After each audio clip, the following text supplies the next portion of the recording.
Hello, sumo fans. We're back. I'm just going to go out and say it. This was a cursed one. It was cursed. No matter how you want to look at it, this was cursed. We don't like it. We don't want it. But they happen, and it definitely happened this time. Every once in a while, John and I remember tournaments like this, and we'll say something. In this case, we're on the preview show. Oh, May's the normal one. It's normally May and September. Those are the best behavior ones. January, there's a lot of like New Year expectation stuff like that. Like the Kokugikon ones usually are a little bit more controlled. January has a lot of nervous energy, but like May and September, it's just like, okay, guys, be in your best behavior. But this time it was. Ugh. I will never trust again. Sorry. So before we get into discussions of curse, congratulations to Wakataka Kage. And they gave him a nice, beautiful graphic, exuding powerful aura. None of this candid falling over kind of a picture. This is like regal. It's very powerful. They want more out of him, and I think we all do. It's been a long time coming for Wakataka Kage. It certainly has. We're gonna get into despite everything, there's a lot to get into. There is, because this tournament was a little bit like the tale of maybe 2 or 3 tournaments. In week 1, you were having a different conversation than you were like the transition between the 2 weeks. And then obviously the last couple of days, it turned into, we didn't know what we were going to get on day 15. It got wild. It went through twists and turns. We do like that. Yeah. I feel like normally we talk about the wrestlers, but I do feel like for this tournament specifically, let's talk about the tournament, and then we'll talk about the 42. I like that. Again, just because this was such a weird one. It was a bad one, then it was a good one, then it was an okay one. Then you were like sort of unsure. And I know we were discussing like when did it get this bad before? And I had brought up there was the lame duck period for Terunofuji and Hakuho, where like when they were there, it was a great tournament and they were kicking butt. And then when they weren't there was just no one else to fill the void. She'd have these like these really bad taste in your mouth kind of tournaments. Right, because the lower ranked guys would have to, stand up, fill in for the Yokozuna, but they weren't at the talent level to do that. Yep. You had then brought up, and it's not that in a way I did forget this, but like how weird it was during COVID. This was basically the equivalent of COVID, except injury. Injury COVID. Injury COVID is weirder because at least with COVID, people are going to get it. So like during COVID, you'd have entire stables that would get it. But, they're safe. Oh, middle of the tournament. Okay, 6 guys are out. And then we get through a couple more days. Oh, another stable got it. Couple guys are out. So you were always waiting for the next pullout. And I felt like that's where we got to with this tournament. But injuries are not contagious. No. At least they're not supposed to be. Yeah, so we had injury COVID in May. Yes. I think we're going to be going with that. And it just spread to everybody. And it really, like you had said, there's multiple tournaments in this Basho. And that we started out sort of a little bummed. And then like as it got worse, we're like, this is despair. Right. Then, how is this actually going to turn out? Then comes week 2 and we're like, how is this going to turn out? We're like, oh man, it's turning out great.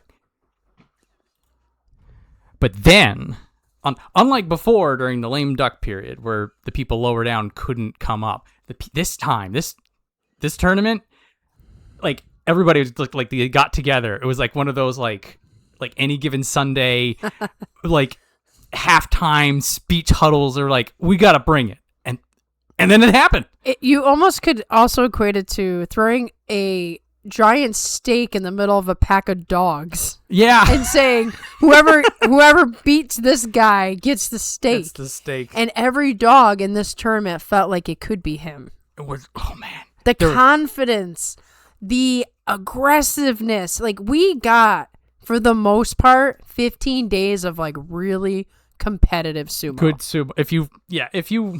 If you forget that 5, 6 of the very best were not there the whole time, or for some of them any of the time. Like, you're just like, there's some pretty good sumo that happened. Yeah, I mean, it was back and forth. We saw some really cool moves too. Yeah. They, like I said, they knew this. I felt for all these guys, this was their shot. I felt like they all sort of understood this, particularly now, because I think come July, all the people that are out now have to sort of prove. So there's going to be some blood. Yeah, July's already like the crazy basho because it's hot and people slip a lot. There's. So, I mean, you're going to have weird wins and losses because of that alone. But, like, the guys that are hurt, they're not necessarily coming back 100%, which means anybody who didn't get destroyed in this tournament, because some guys stayed in who are still hurt, they're actually going to have a little bit of a leg up. Yep. Now we're just throwing France. Oh, I forgot about that. There is. How could I forget about that? This is going to be the Intercontinental Belt. There's going to be no rules. There's going to be nothing.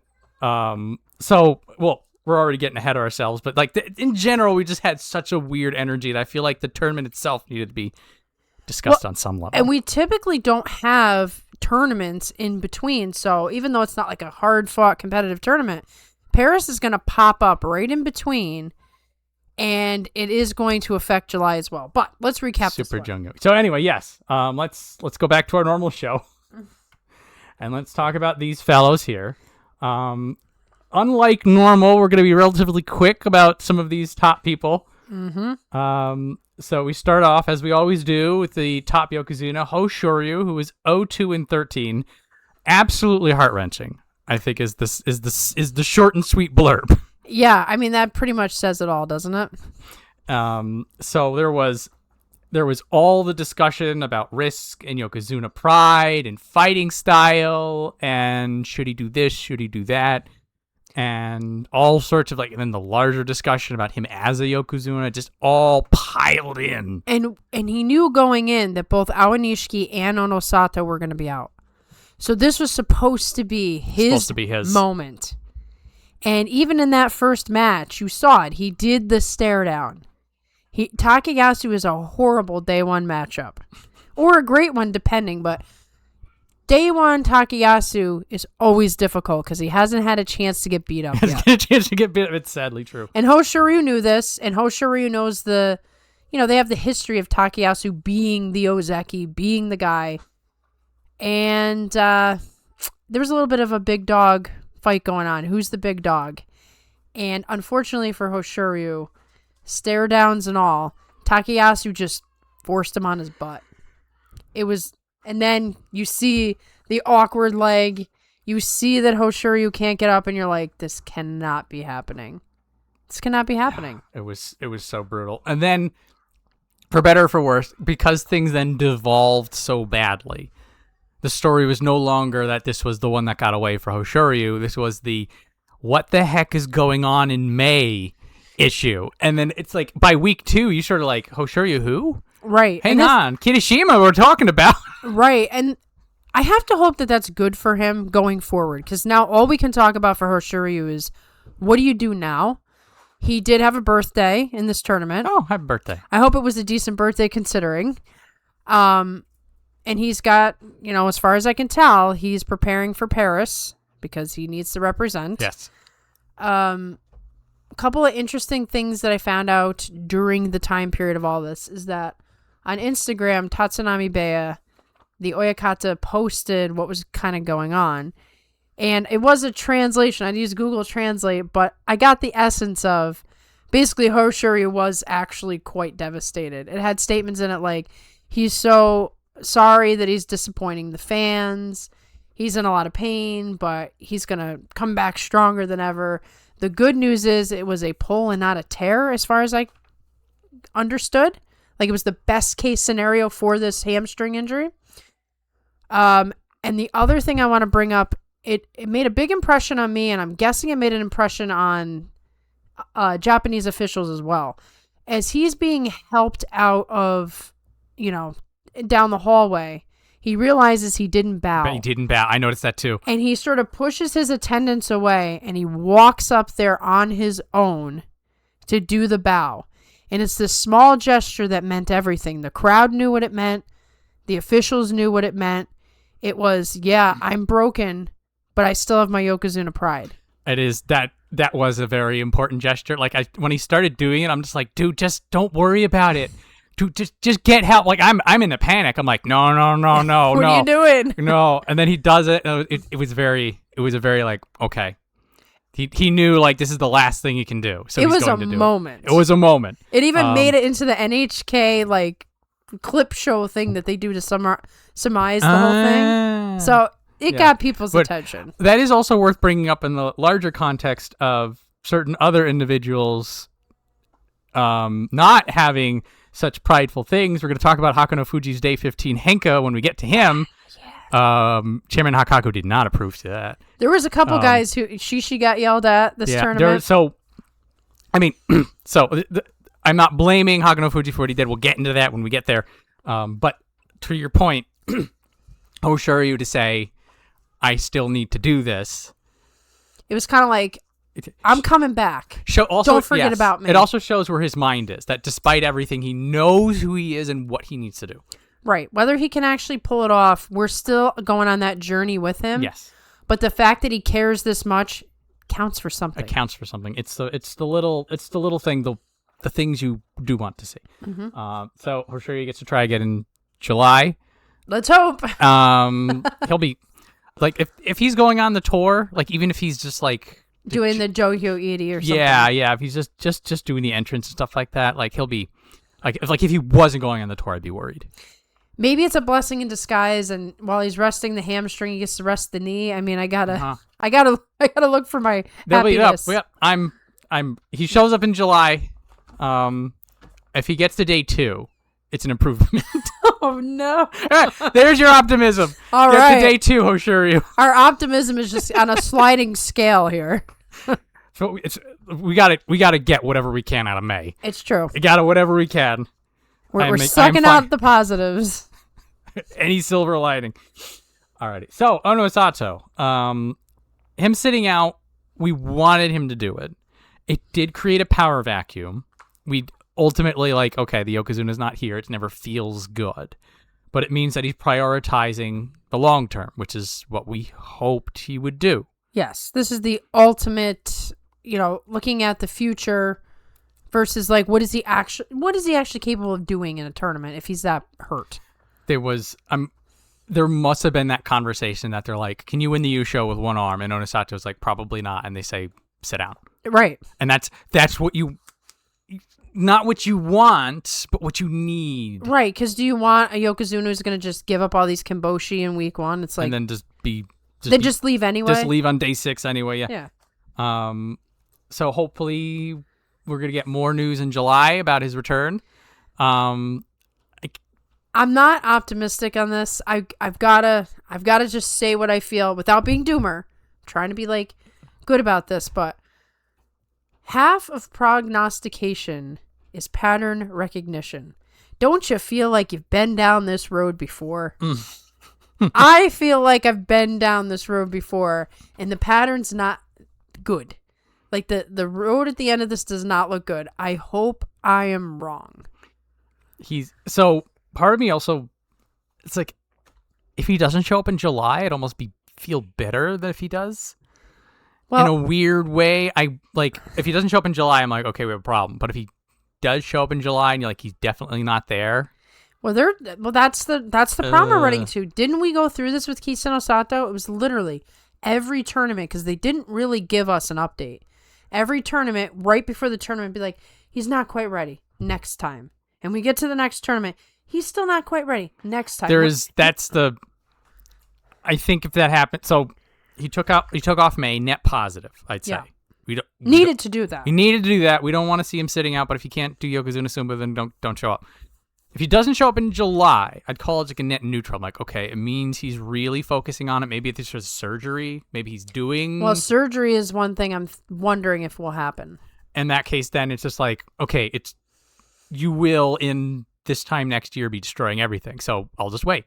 Right. If he's just sitting and waiting and then we go to September and he does it, then I'm worried. Then I'm with you. Then I'm like, Kiseno Sato has now created his clone I know. How is this possible? But all we can do now is speculate for him and just agree that him not being in Mace is not good for like watching sumo, but for enjoying sumo, we didn't want him here. Exactly. It's the best choice was made. The best choice was made.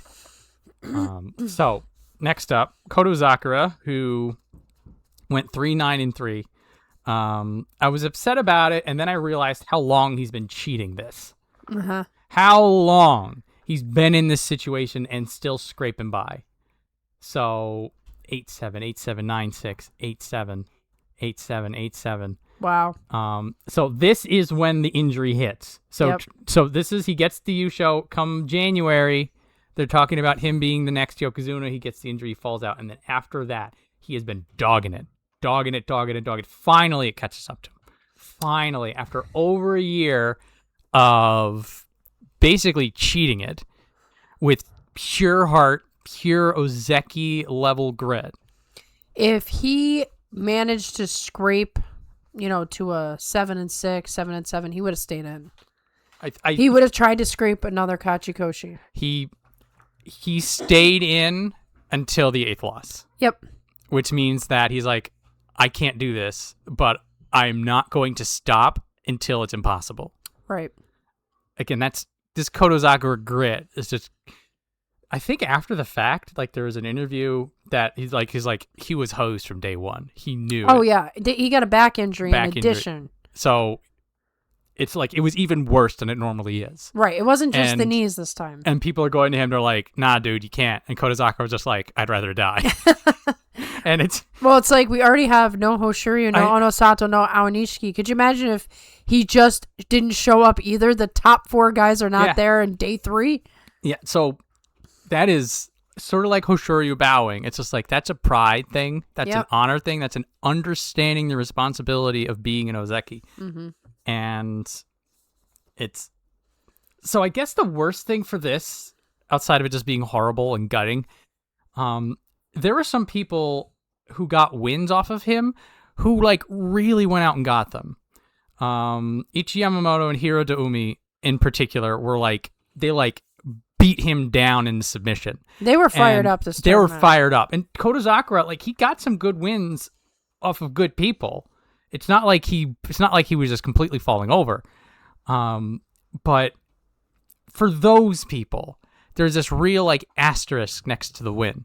And I'd like to think, even if Koto Sakura's at 100%, the way they were fighting would get him to win, but you just don't know. You don't know. Don't know. But he had an impact on the Yusho race because he beats Yoshino Fuji. He does. So, I mean, just think about the difference in the race with that one win. So he did have some impact at least, even though it won't necessarily be remembered. He beat a really tough opponent who was in the Yusho race. He did. And like some of his wins were pretty good, pretty decisive. He is working on that like fast forward moving, I'm going to beat you before the knees catch up kind of a... Right, a little bit more like a giant coming after you instead of just hanging on at the bales waiting to do some sort of reversal. We did see some of that. There was some good, but for Koto Sakura, unfortunately, all we can say is I hope you get better. Yep. Get back to 8-7s. Yeah. That's his long-term future, unfortunately. It's like the thing is that the alternative is that he throws it all away. Right. He's at the point now where it's like you either 8-7, you just 8-7 till your career's done. Yeah. You might get a 10-5 once in a while. He had 2 tournaments ago. Yeah. It was. We were wondering coming into this whether the 10-5 would be the story, and they finally figured it out. No, not so. Unfortunate. So Koto Sakura will be Katoban next tournament. So he'll be there even if he's in worse shape. Yeah. And it's not good, but good. He's still got the heart. He does. He's got the heart. Not many people can say that. And the size. Size matters. And the sumo mind. Yep. Somebody else who has the sumo mind, Aonishiki, another tale of tragedy. The week before May starts, he gets an injury. Yep. So Aonishiki was Katoban, so now he's lost his Ozeki rank. He will need 10 wins in July, which for a normal Aonishiki was like, sure, he gets an 11-4. He'll have one to spare. But injured Aonishiki, we don't know. We don't know. We just don't know the extent of it. We don't know. I'm just, I'm at a loss. So, this is, I had mentioned when Aonishiki got to 7-8 that it's good to get the adversity out of the way before your Yokozuna.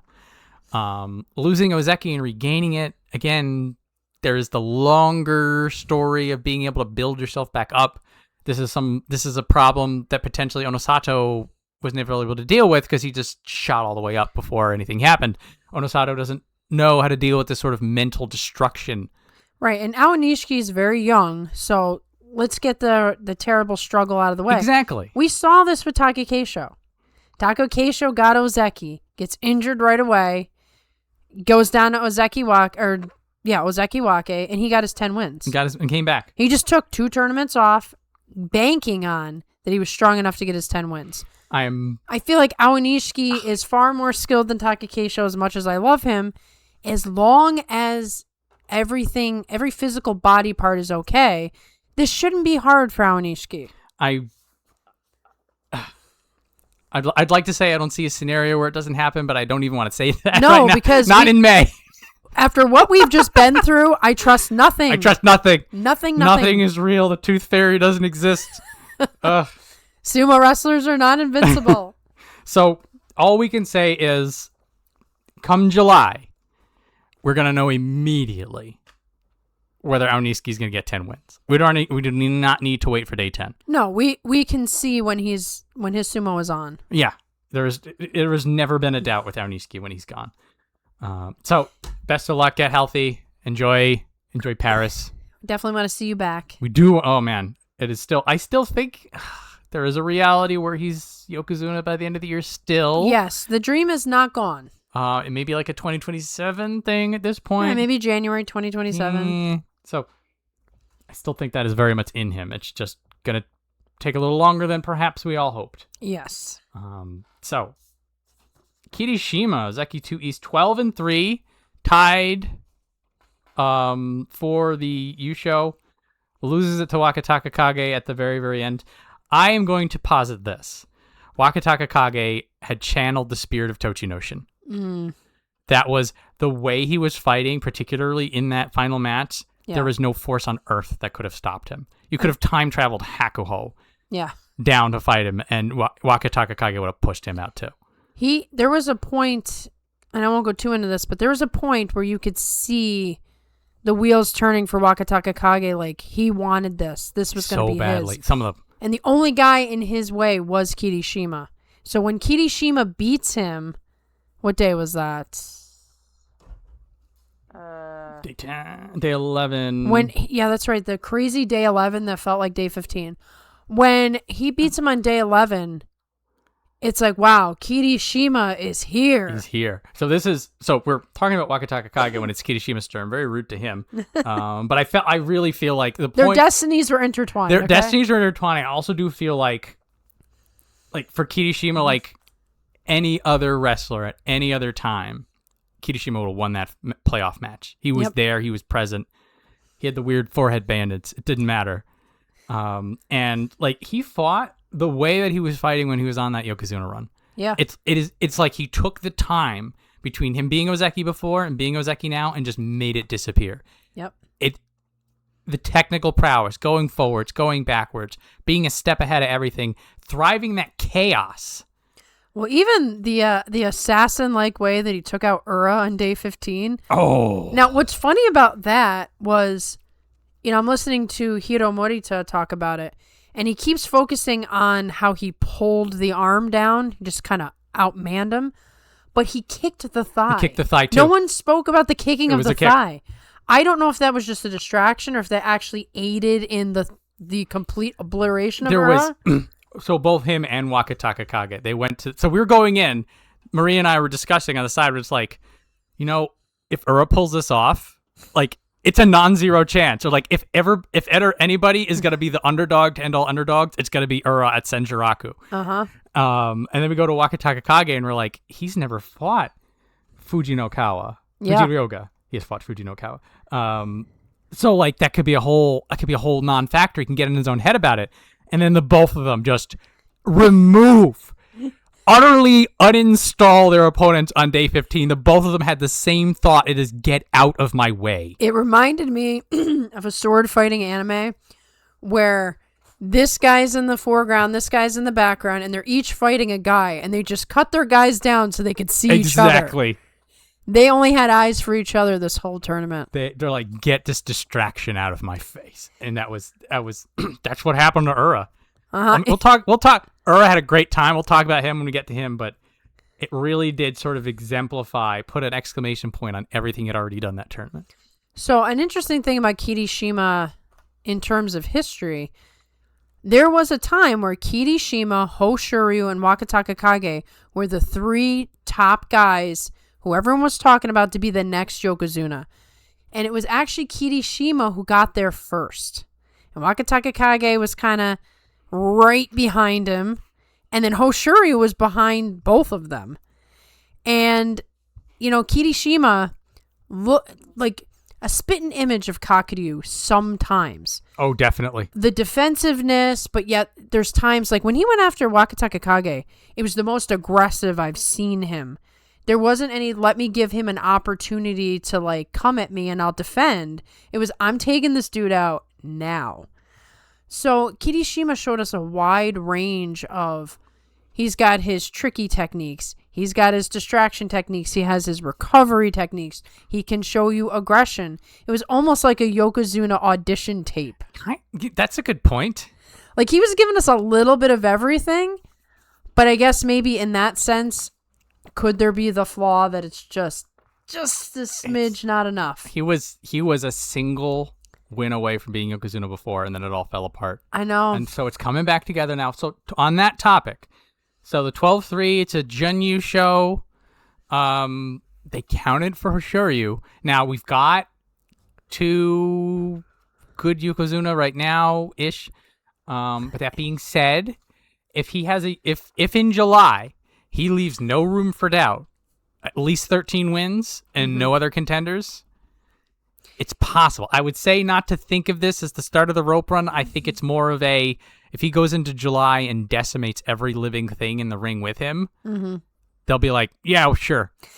There's 2 ways to look at this. One is they know how close he was before. So if they see marked improvement plus domination in July, they might give it to him. But what the whole drama surrounding Hoshoryu might work against Kirishima as well. Yes. It might just be a foregone, we're not doing that again. Even if you get a Zen show, we're not doing it again. It can go either way. It may be better to think of it as the audition tape, as you said, to sort of say, to go to Kirishima and be like, I'm Shinozeki and I can do this. Right. Did you see me do this? Did you see me do this? And so what may happen is that if he then later on, right, maybe a little bit further down the line, if he can stay healthy. I mean, this version of Kirishima, regardless of the fact that he lost in the playoff, he was really, I really do just think that was Wakataka Kage. This is why I'm saying, I'm like, this loss has nothing to do with Kirishima. This was Wakataka Kage's by destiny. Yeah, so keep this in mind. Once again, Hiro Morita was talking about Kirishima and Wakataka Kage train all the time together. They are constantly, Kirishima is constantly going to Wakataka Kage's stable and fighting both of them. They know each other inside and out. They came up at the same time. This really was like his kryptonite. I really do think he would have beaten anybody else. And unfortunately, there's another pattern. How many times have we seen that happen to Hoshoryu, okay? This is just sumo now. To that point that you said about how they really do know each other, did you notice the nod from Kirishima on the playoff? Yeah, I did. There was 2 of them. You could see, like I said, I felt the vibes between the 2 of them the whole tournament. And when they got to the playoff, it was an acknowledgement of, this is what we wanted. Are you ready? Yep, and then before he leaves, Kirishima does he does 2 nods, like just sort of like you did it. You did it. There was that. It was pain in it, but yeah. You did well, it. this is Maria. You can speak on this for a martial arts thing, but like there is the, particularly when you're fighting somebody that you know that you're close with that you it's on one hand you're like you're gutted because you wanted that too, but on the other hand you're like that guy took it from you. He Right. ripped it out of your hands. There's a respect when you Exactly. when you genuinely have a respect for a person and they beat you cleanly. It hurts more than anything in the world, but at the same time, you still respect it. You still respect. You're just like, you got me. you got me. You got me. This is how the game works. Just wait till they're training together again in a couple weeks. Dude. That's the interesting thing about sumo, right? Because let's look at baseball. Are the New York Yankees going to go hang out at the Red Sox dugout and chat? Are they going to go and play together, on practices? Are they going to go to the batting cages together or do pitches together? No. Not typically how it works. Only in sumo do you fiercely go after each other for 15 days and then go out and hang out 2 weeks later. It's mind-bending. For some people, 2 hours later. Yes. Yeah. I have a feeling Kirishima didn't want to see Wakataka Kage that evening. He's going to take a week off from Wakataka Kage. A few days off. Yeah. Anyway. Zooming out, thinking of Kirishima as the Shinozeki who inherits the top spot. Not only was he then like in the Yusho race, having to reassert himself at his old Ozeki role, but then he became the one guy. So he's under Yusho pressure. Yeah. And then he finds out on day 12. He's all alone. He is it. He is the sole champion of all of sumo for May. Yep. So, and he did his job. He did it well. He looked the part. And a lot of times his Oyakata was right at ringside. I love it when that happens. I do too. I was like, he's going to see him. I don't know if he was there for the Wakataka Kage playoff. I don't think I saw him, but I don't know. Anyway, good job, Kirishima. Good job. There will be naysayers that are going to pick apart some of his matches, but I'm not feeling that.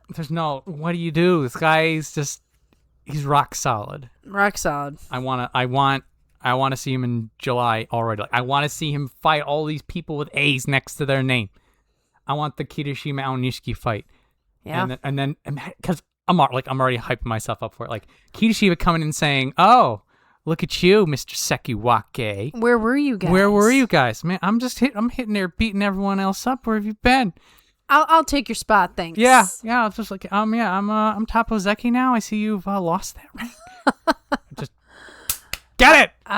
So hyped for let's get away from May. Let's get away from May. Enter July immediately. Right. Forget Paris. June is in the way. No. We're over it. Anyway, so super well done, Kirishima. So we're gonna have a very good time at Sanyaku with one notable exception. So Atami Fuji and Koto Shoho both had sort of the same story going in, and that we liked seeing them in Sekiwake, but we weren't sure if they were going to stay.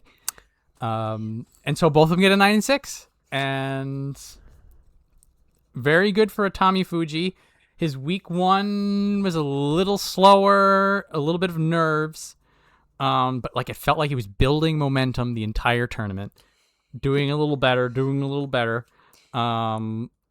So the day 14 match was like his showcase for me, where he fights Koto Shoho. That was a Sekiwake match. That was two guys really good at it, going after it, long, drawn out, and then Atami Fuji wins on his style.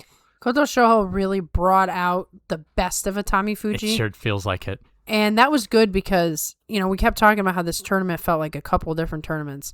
Atami Fuji at the beginning of this tournament, I was already like, look at this. He's done. I know you can't do that. I know it's 2 weeks, but I do it anyway. He was 2-4 at this point. I'm like, and he loses to Takanosho and Ichi Yamamoto. Not that those people are bad. Not that these people. And we'll talk about both of them. But like as a Sekiwake, he shouldn't be losing to them. Exactly. So it felt to me like, he's taking his foot off the gas again. He's gonna get dropped down. I just was already writing him off. And then he just pulls it together right at the end of week 2. Excuse me, right at the end of week 2. And I have to eat my words. He did it. He's looking good.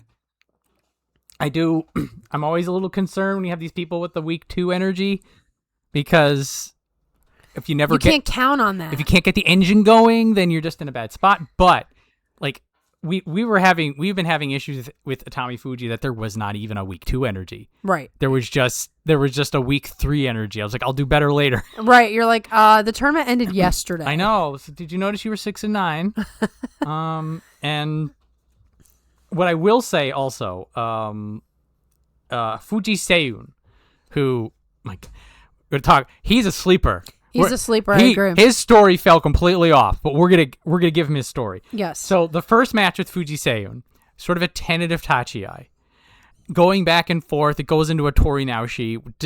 It was, I would say, for the most part, the Tori Naoshis that they called were like, yeah, it was close enough. They weren't too controversial. I think the worst when it came to reffing issues is that there were sometimes people stepped out, but then the match kept going.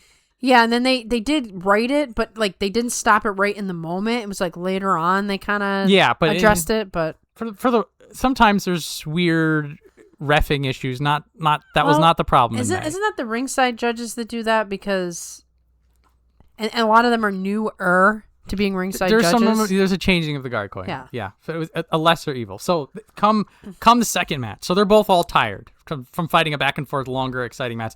Tommy Fuji puts his foot on the gas and just runs. He's like, we're done. Runs him out. He's just like, and I was sort of looking at that. I'm just like, man, imagine if you did that the first time. But you did it the second time. Right.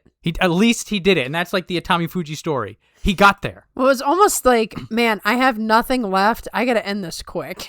There's some of that. and then, so like, it's that digging deep sensation from a Tommy Fuji, and that was one of his problems. And he needs that. Like, if he wants to get better, he needs to keep digging deep. Dig it. Don't get lackadaisical, for lack of a better term. So, but that Wakataka Kage match, oh my goodness, he goes for the elbow again. He is ruthless. There is an interesting relationship, and you can see Terunofuji's hands all over this. Absolutely. And that they are good at arm clamps, and also do not arm clamp in a Sega Hamagai. It will not work. Don't do it. It's unsuccessful every single time I can remember. Mm-hmm. They put Hakuno Fuji or Yoshino Fuji or put some letters in front of the word Fuji. ABC you put him Fuji. You put him in an arm clamp. They're like, my master's been doing this to me for 2 months. He literally puts me in these and makes me break out of them. It's a weird group because it's more than one person. I know. And they're both like anybody. You put a Fuji in an arm clamp, they'll just run you out. Well, it's funny because you will see this sometimes where somebody will win in an interesting way, and then a match later or 2 match later, somebody else does the same move. That's the collective unconscious. Yeah, you see these arm clamps that these guys are doing, and then you just suddenly want to do an arm clamp. I want to do an arm clamp. Just don't arm clamp a Fuji. But if you're fighting a Fuji, watch out for the arm clamp. But Wakataka Kage, even though he got his elbow messed up again, he did find a way out of that. Like he wrenched his way out and took Atami Fuji out. The reason I even bring that up is that could have been a moment right there where Atami Fuji just gives it up, because he had just won 3 straight at that point. Mm-hmm. He had that match if Wakataka Kage didn't figure out a desperate way. He was going for the same exact win he had on him last tournament, and it did not work. And thankfully, Atami Fuji did not lose confidence and continued forward despite sort of the setback there. Because when he fights good and doesn't win, that's when you see the whole, no. That's when it crushes him down. But yep. 96, good job. We want to see him. We want to see him hold it. We want to see him do well. Then we want the double-digit wins. I think he's not I don't want. I was slow. I was reflecting on the notes, and I'm like 9-6, but you're not moving anywhere. I'm just like, it's fine. Right now in May, it's good enough. It's good enough. It's good enough. Because in July he's gonna have to deal with about 5 more bad people that he didn't have to deal with in May. Right. It's gonna get harder. It's gonna get harder. So if he does even if he does another 9-6 in July with Aonishiki, with Onosato, maybe with Hoshoryu, he still gets the 9-6. I'm just like, then we're good. We're good. Don't. That's bad news for Hoshoryu and Aonishiki, though. If the Sekewake wind up with 9-6s again, it means they've dropped a few. Yeah. Yeah. Yeah. But for when we're talking about people getting to Ozeki, Just for now, just Wakataka Kage. Yeah. And let the Sekiwaki do their thing. Yeah. Agreed. But I'd say September, November. Let's see at 10. Let's see. We start chatting about it again. Yeah. We'll pick this back up. But anyway, super well done. Also, Koto Shoho. Now, this was his debut at Sanyaku, and it went to Sekiwake, and I was concerned. I'm like, it seems like a bad thing to debut at Sekiwake. That was the Oho tried that. It didn't work. Not at all. So this is I feel like Koto Shoho in some ways had a very similar tournament to Atami Fuji.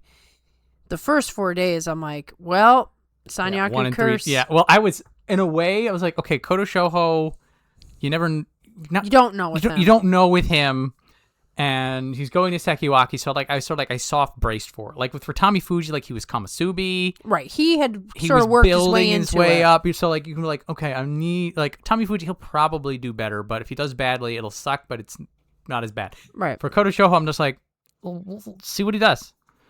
So what was fascinating about Koto Shoho is not only did he survive being a Sekiwake, but he looked like a Sekiwaki. Like he looked like he belonged where he is. The way he carried himself, the way, the decisiveness of his sumo was there in a way that, it was there when he won the Yusho, and it was sort of there last tournament, but it sort of fell away a little bit.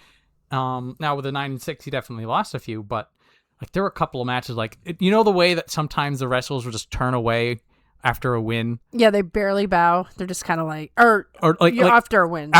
So they walk away. They just turn away like it was no big deal. Yeah, I guess. I guess I won. I won, and just he just demolishes the other guy. It's just yeah, I guess. He had that kind of an energy. It was oh, I already knew I was gonna win. Well, he may not have had the rank all this time, but he has been preparing for this level of sumo for quite some time. Things just kept going wrong. What I see often when he loses is that his feet just come right up and off, and he's on his face. I don't know if he's too far forward. I think that's what it is there's such an aggressive push forward that he loses all stability at some point when he's really, really out of depth in a match. These are fine-tuned things that if he just... he's strong enough and he's skilled enough to be here, and you will feel more confident in his sumo when he gets rid of whatever's going on there. He is. So I'm going to point out a few matches.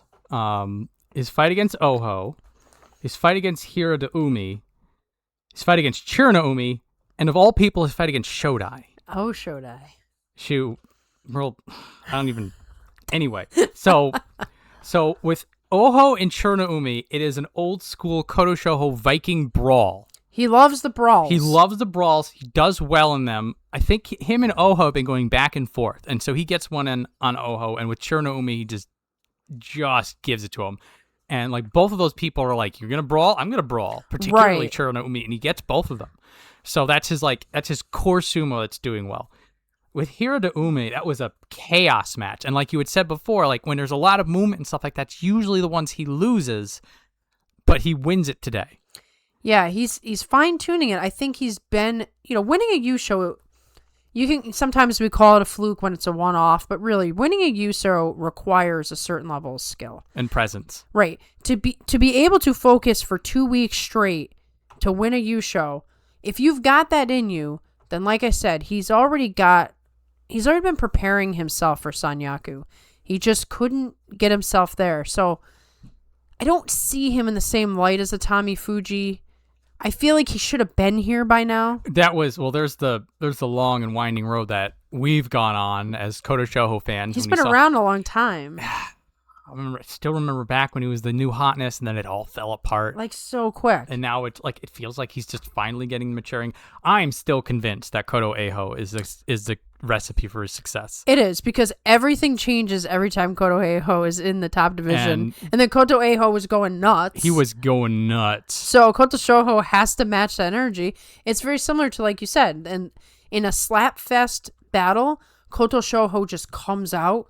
The more you want to engage him, the more aggressive he gets. Well, the more success his brother has, the more he It needs fires him up. success. Yeah. Yep. So the contrast to this, and why I'm bringing this up that it's so interesting, is his match with Shodai, which he didn't win with that brawler-focused energy. He wins it with patience. He wins it by dismantling Shodai in a way, and this is a Shodai who has a fat wallet from beating Tuozeki, and a Shodai who was very keen on the thought of slapping down Koto Shoho and getting a few more envelopes. Yeah. But Koto Shoho never gave him the chance. He pushes him back, and it was methodical. It was very Koto Zakura.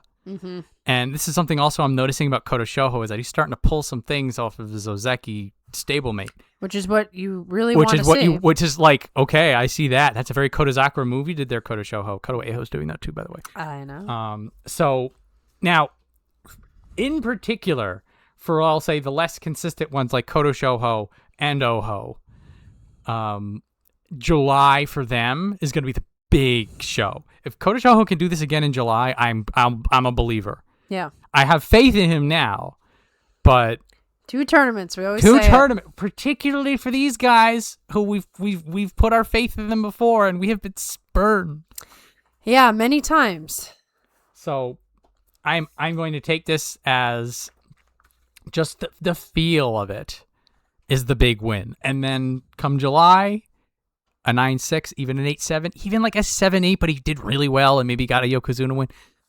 That's all I want. Right. That's what he's gonna need. It's gonna need. So like 90% there, that last 10%, and then I'm in. Just glue your feet to the floor, please. So now we will talk about the Yusho winner, the man who would not be denied, absolutely killer on his return to Kamasubi, Wakataka Kage. You want to talk about them opening up a second Sekiwake slot? Yeah, they're doing it. I was like, you're not gonna. They're not gonna leave him at Komasubi. No. They might say, you know what, we're demoting you, Itachi. There's going to be 4 Sekiwake So in who's July. going to be the other one? Falling Out Aonishiki. Oh, that's right. So we're going to have 6 Sanyaku in July. Yikes. So it's been a while since we had that. I was when I realized this, I sort of got a little excited because there was that chaos time where they had to do it. They had to do it, and it was about 6 years ago. They couldn't get rid of people. It was this bloated Sanyaku, and you had people going up, people going down. You just couldn't. They couldn't break it up. And then for a while they were good. They got it back down to 4. And now they're back to 6. Now they're back to 6, buddy. You can't go to Wakataka Kage with a 12-3 a playoff Yusho and say, sorry. Well, not only that, Aonishiki dropping down. He's going to be a Sekiwake. It's a shoo-in. Yeah. They need an opposite Sekiwake. So there you go. So back with a vengeance. So you had mentioned before Tommy Fuji, but also Koto Zakura, Yoshino Fuji, and Oho. Really big people, and he manhandles them. He pushes them up and out. They have no say in it. He was so strong. So decisive. And then they're like that same amount of power, then he used it against people who aren't that huge. Like I think he pretty much put Koto Eiho and Tobizaru into the crowd. Didn't he lift Koto Eiho? It was either Tobizaru or Koto Eiho. He sort of lifted him with one arm and like threw him out. His leg was up in the air. Yeah. Get out. That was the prevailing thought. The whole 2 weeks, that was Wakataka Kage. Get out. Get out. There was no other words. He felt it. He's like, this one's mine. Yep. He called it. He called his shot. And like anytime someone is like, you're in my way, you're going to leave. I really feel like the only time I did see him look a little doubtful was that loss to Kirishima. And his head went back. He's like, no. I wouldn't be too surprised if his elbow was a little extra sore the day after Tommy Fuji, and he just didn't have the rhythm. All it takes is a second. And Kirishima was on him like immediately. Kirishima wanted to. He's just like, no. If Wakataka Kage had a little bit more time in that match, it might have gone differently. But Kirishima wasn't having it. And then just for that 1 second, I think doubts popped into Wakataka Kage's head because he knew Kirishima was going to be the one waiting for him at the end. But other than that, didn't it just kind of feel like this was his to take the whole time? There was a finality, a one-sidedness. It was His was sumo great. was a lot like his interview. I listened to his interview before the show today. He is literally the guy that says one sentence. They're like, so it's been 4 years since you won a U show. How do you feel? I feel great. Yeah. Coming back from injury. How did you get through? My family was great. Literally, he's holding the microphone near his face, waiting for more, and he's like, done. I think he was also like just locked in. So locked in. And that's a thing. Like, he's just like, I'm not. He looks at these reporters. You're just like, you're in my way, but I'm not allowed to Oshidashi you. Right. I'm still in the I'm about to go through a brick wall kind of mindset right now. Yeah. I will. So theoretically, this is a great start to an Ozeki run. I'm not going to talk about it until September though, because he had an 8-7, so it's not really going to do anything. 8-7 in March. Also, right. This is like the start. It's a start. And also, like the way this sumo felt, like I feel like this is he's only going to be able to do this. In the same way, like this is why I brought up Tochinoshin before. Yeah. Like things aligned for Tochinoshin when he did that match. It was sort of amazing how it all came together for him. And then after, like, Tochinoshin was still good, and then he became Ozeki. But like the way everything worked up, it's like there is the convergence of the stars and the planets kind of a feel. Now if he starts doing this in July, I'm gonna lose my mind because I'm concerned for him because he is pretty beat up. He's got injuries all over the place. But man, he's tough. He's so tough. Rock solid. Oh man, it was so good. So come July, both him and Koto Shoho, I'm gonna be keeping an eye on. And I'm like, if you start doing the stuff you did before, I'm all in.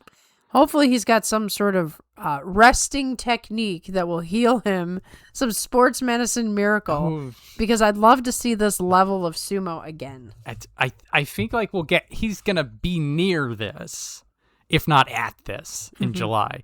It's just how close is he going to get to me? Right. You know, is this going to be like the Daisho Yusho kind of a feeling that if it's January, you better watch out? Right. Is May going to now be his tournament? We'll find out. Hope for Wakataka Kage's future in a way that I haven't felt in years.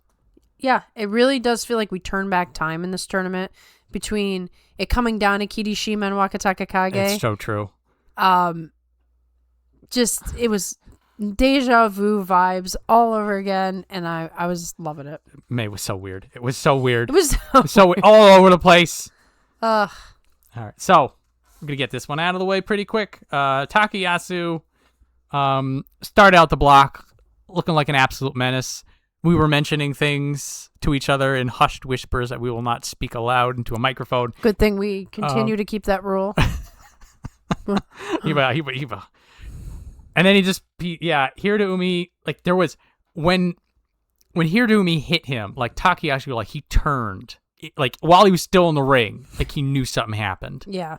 Now, it could have just been that Hiraumi hit him clean. He's just like, I'm out. And it was falling that did it to him. Or it's just, he just knew it from the impact. Well, they said it was a leg. So I think it was in the fall. But Okay. maybe what happened was, because we know Takayasu has a bad back, he could have wrenched in some way off of that hit, which caused the fall to be awkward.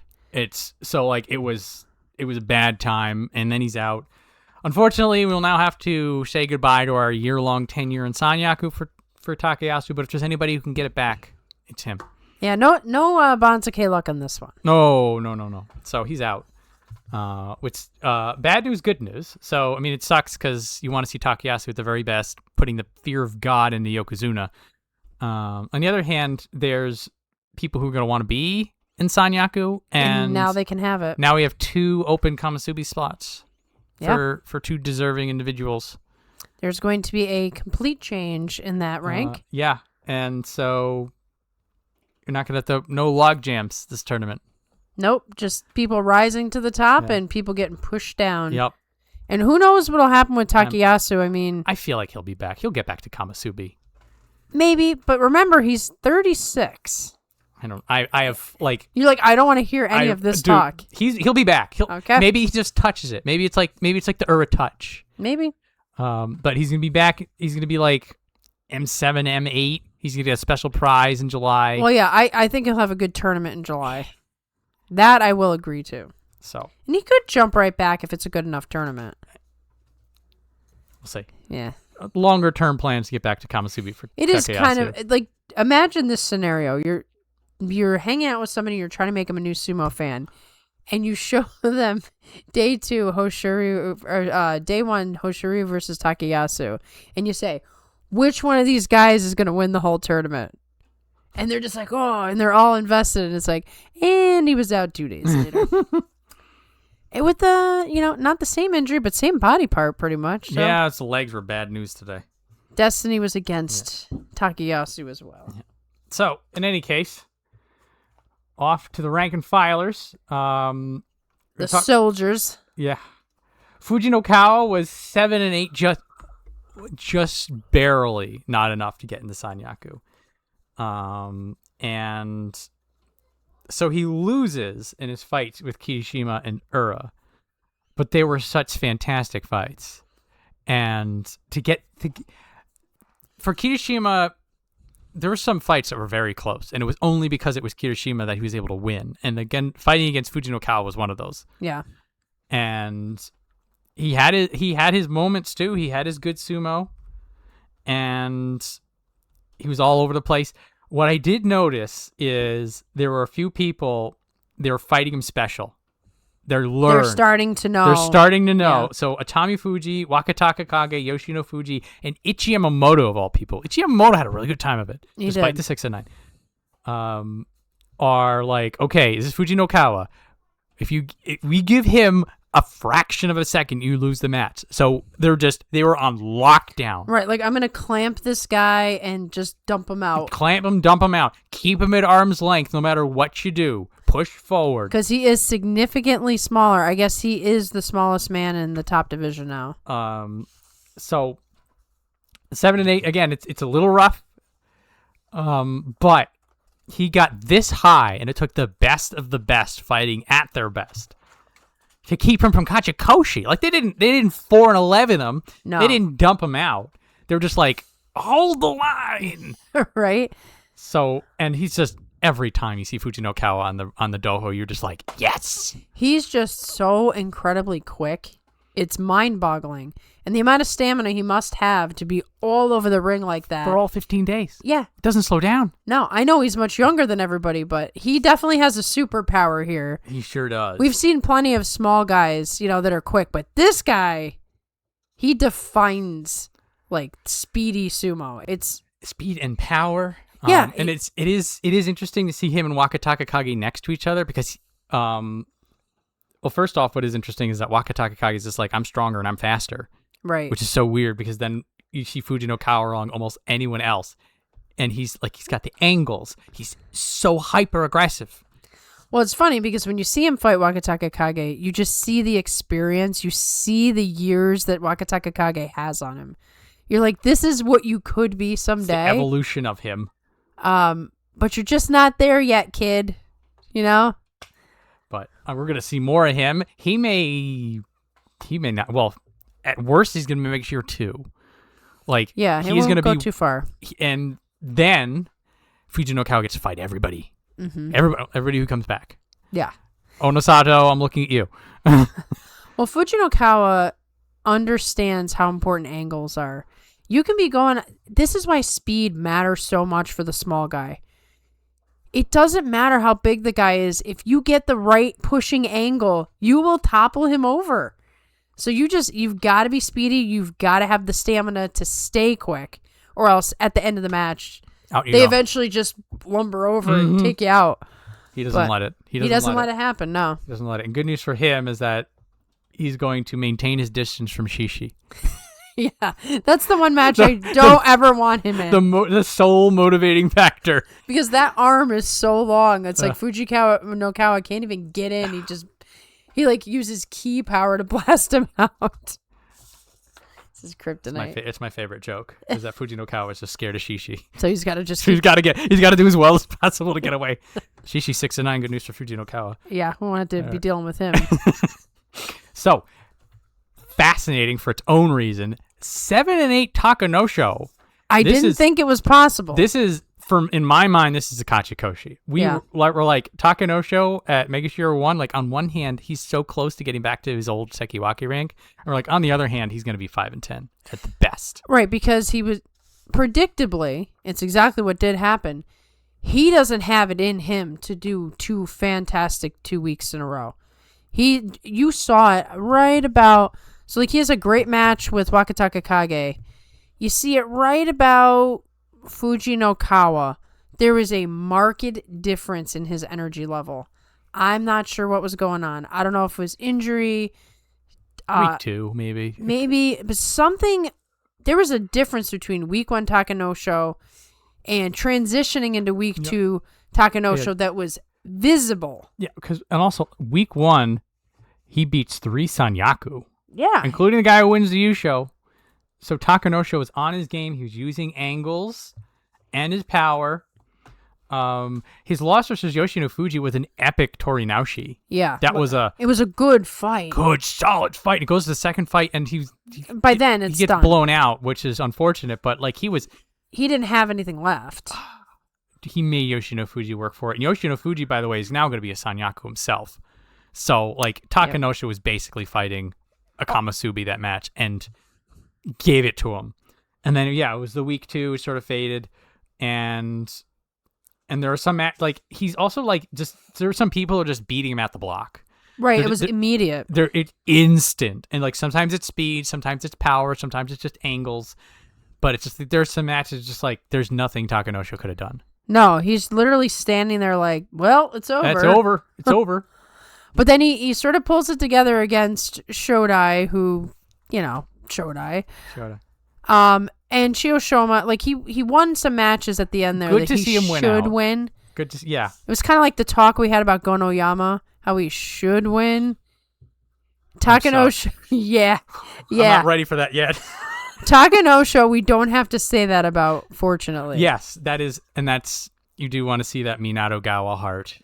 That's right. And he was going back, talking to Oyakata, and he's just like, so you got to do it, man. And so for better or for worse, he'll be fighting the same people in July. Yep. He'll be fighting more of the Yokozuna. He'll be in range for all that fun stuff.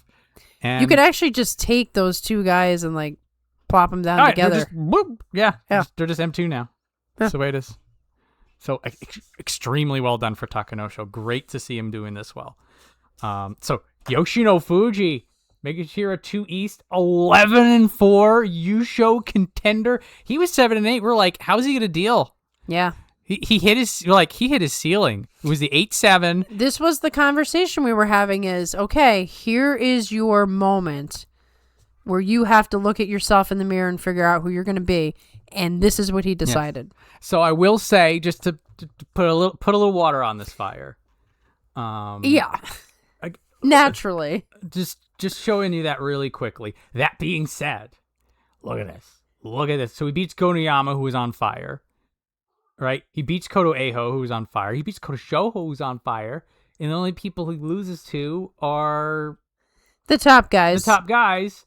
And then Fuji Ryoga, who's fighting out of his mind. And Fuji Ryoga kind of surprised people. So So there is the we were talking about this when we were concerned about Wakataka Kage on day 15. Is that Fuji Ryoga was that unknown, right? And unknowns are not good for a fight. You don't want too many variables in your fights. And Yoshino Fuji just seemed a bit of Yusho pressure. I think was starting to get to him a little bit there.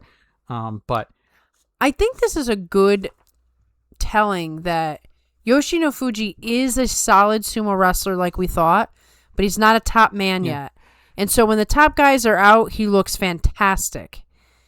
When the top guys come back, he's going to really have his work cut out for him. Yeah, the thing is that a lot of these 11 wins will be tested. Because he should beat these guys if he's elite. Like he did what he was supposed to do, I guess we'll say. So I will say his match against Gonoyama exemplified everything that's going right for Yoshino Fuji, and that his defense is his offense. Yeah. So Gonoyama hitting hard. Gonoyama, this is week 1 Gonoyama. Driving forward, all this power. Yoshino Fuji is getting bent backwards with this brutal Nodowa. He's still going forward. He is forcing Gonoyama to retreat with a Nodowa destroying his neck. Yeah. I looked at that and I'm like, this is opposite of how this Nodoa works. This physics thing ain't working. Yoshino Fuji told physics to take 5 seconds off. Yeah. And then he pressured Gonoyama with a hand on his throat until Gonoyama pulls. Right. He forced him into the desperate move. With Gonoyama pushing up against him. Gonoyama pushing. That guy's power.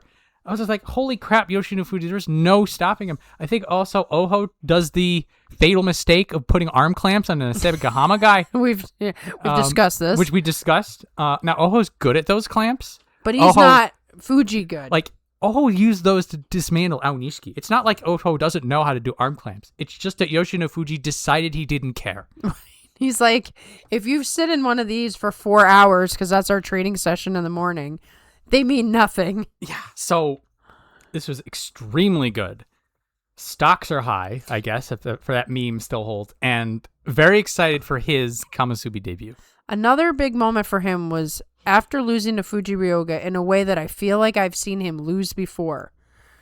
He comes back and wins on that final day against Koto Eho, who also chasing. I mean, they were both out of it, but well, they were. Were they still in it at that point? So this is short answer, yes. So the way it was going on is that, you had Ura fighting Kirishima. You had Fuji Ryoga. So many. There's too much Fuji, Maria. I Way can't keep up. too much Fuji. Fighting I can't do it. Wakataka Kage. So if both Ura and Fuji Ryoga won, then those guys would be dragged down to 11-4, and they would be 11-4. Hakuno Fuji was fighting Fuji Seiyun. And so if Hakuno Fuji wins, he gets to 11 wins. And then Yoshino Fuji and Koto Eho were both at 10 wins, and they were fighting each other. So only one of them could get into the 11 win rack. That was the pressure going into day 15. And he, withstood the pressure properly.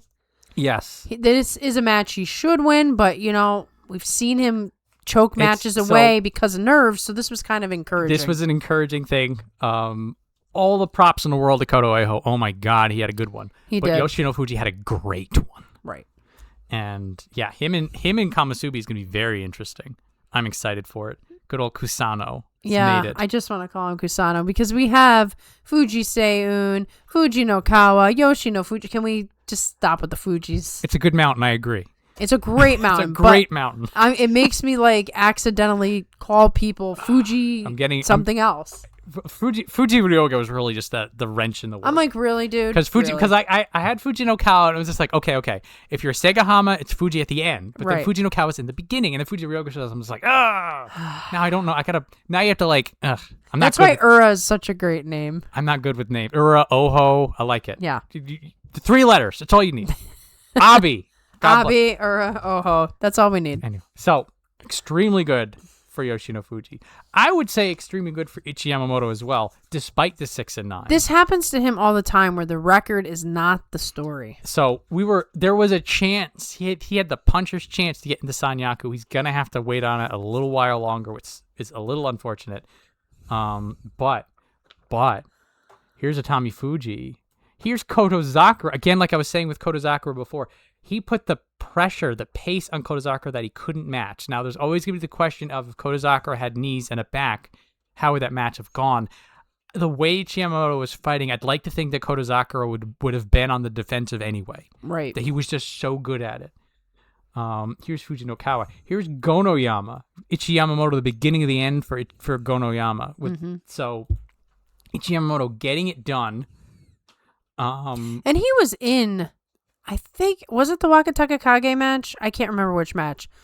One of those, no, it was the Koto Shoho match. He was really in that match. Koto Shoho and Yoshino Fuji were both extremely good matches. Really good sumo. It's one of those matches you're just like, I get it. Somebody has to win, but they both could have won. So, that's your 8 and 7 right there. That's your 8 and 7. Just a little bit more for so Ichi Yamamoto. So, he's getting closer. No, only a couple of one-sided losses, and that's the thing is that earlier Ichi Yamamoto, he'd get this high, he would be slapped down. It would be a get out kind of a feeling. It was sort of like when Oshoma was Kamasubi. It's just like, nice to see you, but you're gone. You're not belonging here. Ichi Yamamoto belongs at M2. He really deserves a reward for best improvement. He is. If you think about when we first saw him to now, he's a totally night and day. Yeah. He was store brand Abi before. Now he's fighting Abi who? Kind of like that. Kinda. His game is just getting better and better. I like every time we see him, and so it's July. He'll be even better, even better. When will it stop? The slippery conditions might work in his favor, or not. He's a 50-50. It could be a great 50. for him or horrible. July's already going to be a complete nonsense, bonkers, crazy. So watch July will be nice and standard because May was so that nuts. will be. That is the craziest thing that can happen in July. Is it be standard? If it's just. Yeah, if it's just like the Ozeki and the Yokozuna are beating everybody, that will throw me off actually. The look of horror on your face. You're like, no, anything but that. No, please, I can't handle it. Not in July. No. I need my chaos in July where it belongs. I don't know. I have to think about that one. I have to go home and have a long thought about what I want out of July. But for Ichi Yamamoto in May, 6 and 9 is not the story. The story is the good sumo he's putting on, and just a little bit more. Just a little bit more, and it's a 9 and 6, or an 8 and 7, as we had said. Similar story for Hiroda Umi, 7 and 8 at M3 East. He is. I think that like this sumo that he's doing now is actually better than the sumo that he was doing when he was Kamazubi. And we were kind of worried that he had hit his ceiling a while ago, and he really brought something a little extra oomph to this tournament, where you feel like you could start to believe in him, and like he could tell he was into it. So there's I think when he was losing to Fuji Seiyun, which was a great back and forth match and a great showcasing of how good Fuji Seiyun's defensive sumo is. Like when he's getting forced out, like he's yelling, he's like no, like there's like it's one of those like. He might have been cussing kind of shouts when he's going out. So he's spirited. He's into it. He's hyped. So what's interesting about Hiroda Umi, and it might be the difference, is that the good thing is his footwork's getting better, and that allows him to sort of create those long chaos matches that he can do well in. Right. Like when he was fighting Kotozakura, he just relentlessly attacking until Kotozakura just couldn't do anything anymore. Right, because he knows that Kotozakura has only got so much movement in him. When he faces people that also can go into deep water, like we said, Fuji Seiyun, like Yoshino Fuji, the people who are just like 10-second, 20-second match, bring it, that's when Hiroda Umi's in trouble. Yeah. Because when people can keep his pace... He's not better than them. Then it's just they're just gonna find a way in. Although give him credit, oh no, he actually lost to Fuji Nokawa, so scratch that. That's actually the mark I was gonna try to compare him to, and that would have been the 8-7. Like that's when you're at 7 and 8, you look at any one of these matches and you're just like, oh, if he had that. But also keep in mind, here's Kirishima, here's Koto Shoho, here's Wakataka Kage. Right, he's up far enough. Here's Yoshino Fuji. Like some of these losses, you're fighting the people who are at 10, 11, 12 wins. Right, and this has always been sort of Hiroda Umi sumo. Really, really hard really speedy and hard on the tachi, and somebody who can go rounds and rounds and rounds, but he's just not good enough. He's just a little behind everybody. Yeah, he's a little behind people, but I feel like he's closing the distance. And his Hiroda Umi's story before, it was always he couldn't make the distance up. People were they're just running the marathon faster. Yep. He's starting to close that distance. He's fought in a way that, again, like if you put him against the guy who was 10 and 5 in Kamasubi, he's gonna beat that guy. Yeah, he's just better. It's just. So is everyone else, which is exciting. Right. You have everybody kind of going upwards at the same time, but everyone's going in a different pace. It's a different angle on that upward trajectory. So I feel like him and Ichi Yamamoto, they're both like on the cusp. And on one hand, they're still Makakoshi, so they're not doing better, but they're increasing at a pace that will put them on the other side of that. Right. If they keep pushing forward and, if Yoshino Fuji loses a step. But if he's not losing his step, Well, everything changes when the big dogs come back. There's that too. Do you take this tournament and just bring so much more? Or do you just get absolutely creamed because it's like, I couldn't even win when these guys were out? That's going to be the sort of thing to see in July. And I would say something to keep in mind going forward is that if we see this weird swing from these guys, you're like, I thought you did well in May. It's just like, keep in mind, May was weird. Yeah. There's some stuff to take out of May, and there may be some stuff to leave in May. Right. Like, May will never be duplicated again. At least I hope not. Hope not. I hope that's not the new sumo way. This is we're done with this. Yeah. May's, it's in and out. So May better be an outlier. we hope so. So I'm hoping this is not an outlier for Oho. 9-6. Another guy that, first of all, I've said it many times. I lost faith in Oho. He almost has to earn it back for me. The way it was looking in week 1, I'm like, yeah, he's going to be, 5-10 or something. I distinctly remember when he came up on day 15, I was like, my goodness. Look at you now. He's got a 9-6. Look at this. I can't believe it. Yeah, and put that again. 6 in a row. Koto Shoho, Kirishima, Wakataka Kage, Yoshino Fuji. 4 of his 6 losses were the people thrashing. So if you take a step back from it, it's just like he lost to the people he was supposed to. Right, and then he takes it too. Fuji no Kawa, Hakano Fuji. I mean, those are two. This match. Yeah, that was exciting. Very good. And yeah, the way he just bowling balled Hakano Fuji, just dumped him down. Violent, There was powerful. such a, I'm Oho in that throw. Like, don't forget about me. They had a little bit of a history, if I recall. Back when Oho, Oho had this brief period of time where he was kind of like, yeah, look at Oho, when he was going for the U show and things like that. But now he's back to his sort of shows up sometimes, shows up doesn't, his Shodai mentorship program. I see a lot of Shodai in him. Yeah. So the losses to Koto Shoho and Kirishima were also really close. Right. So July is going to be a huge factor to whether or not this is true or not. But the way he was fighting in May, it could be that he's skipping some classes on that Shodai mentorship.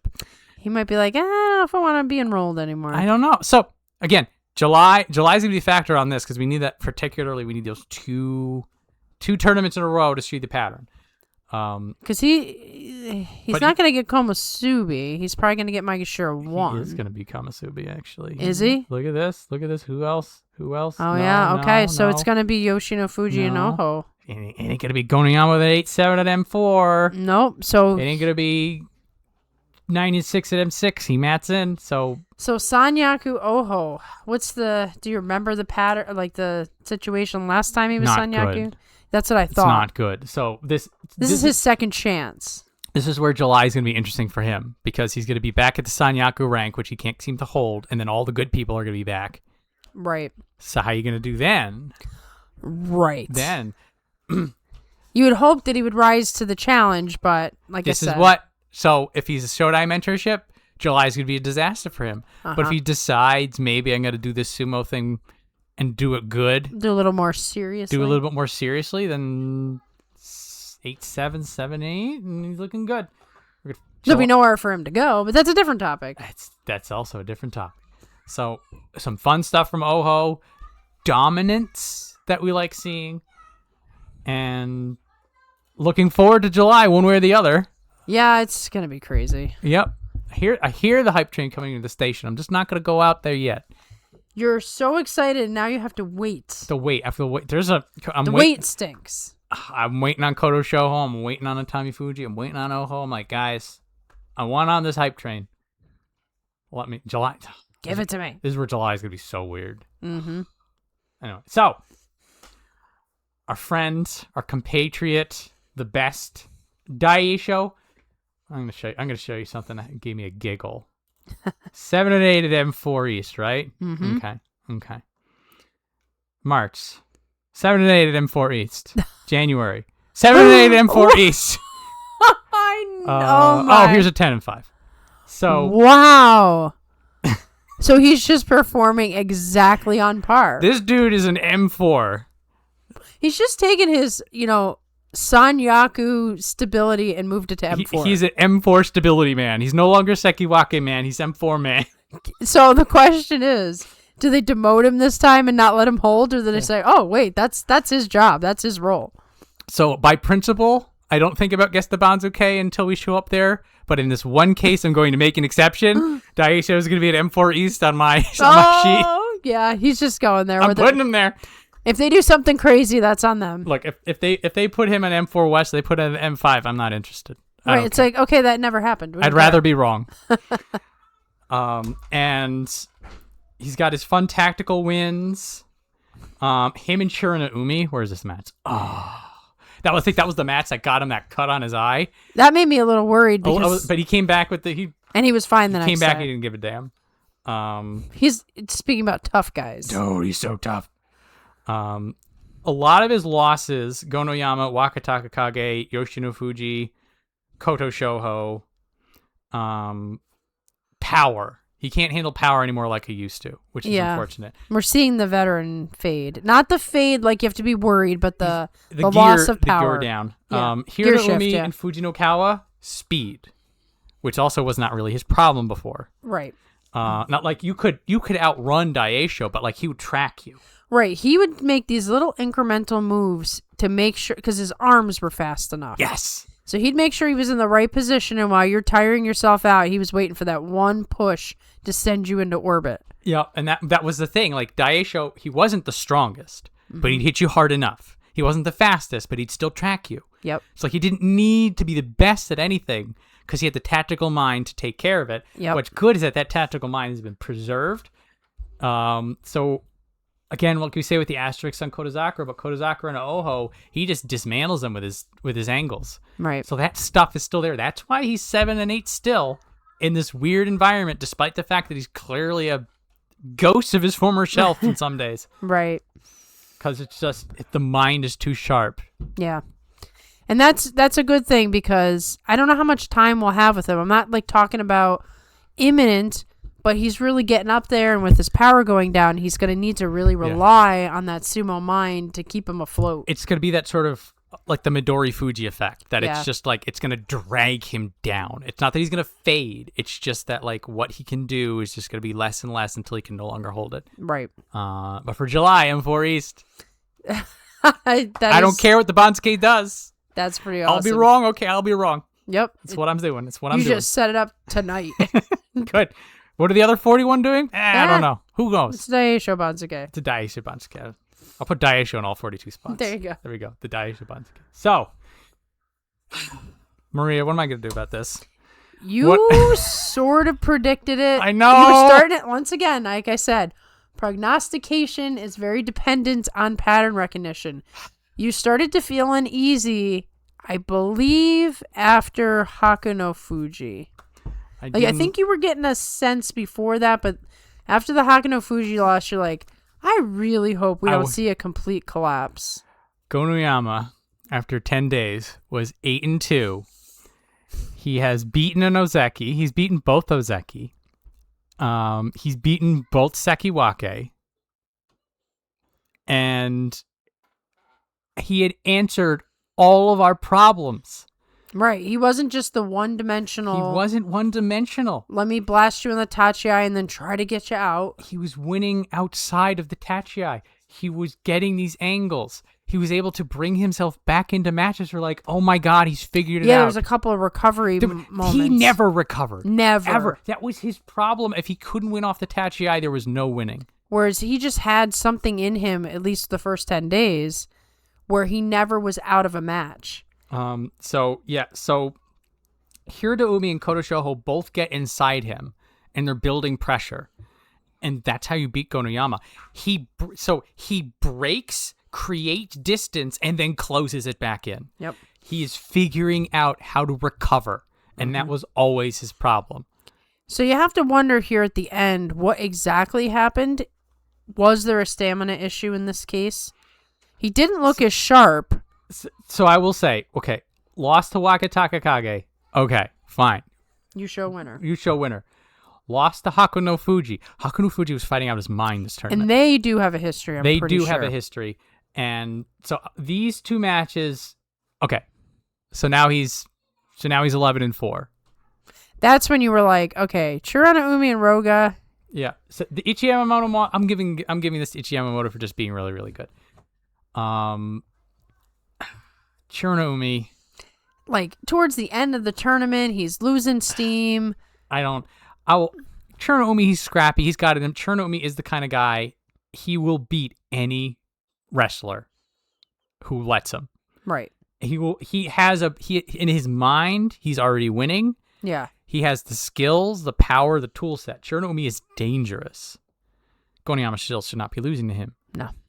Lost to Roga. Oh my gosh. And it was very one-sided, if I recall. Roga got the belt and Goniyama did, like... He didn't do anything. It looked like Goniyama forgot how to do sumo. And that's why I said, when I saw that, I'm like, something's gone wrong. I don't know if suddenly he just doesn't feel good anymore.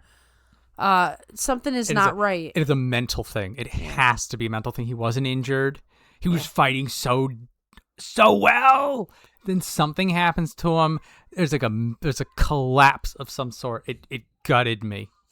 And I called it. I felt you so dead. I was just like he's fighting Roga, but I don't know. He's in a collapse. Yeah. I was like, there's no way in hell he loses to Roga. Roga's just way beneath him. If it had been a back and forth match, yeah, because you said Roga's already got his Kachikoshi. He's not going to show up for it. Roga had nothing.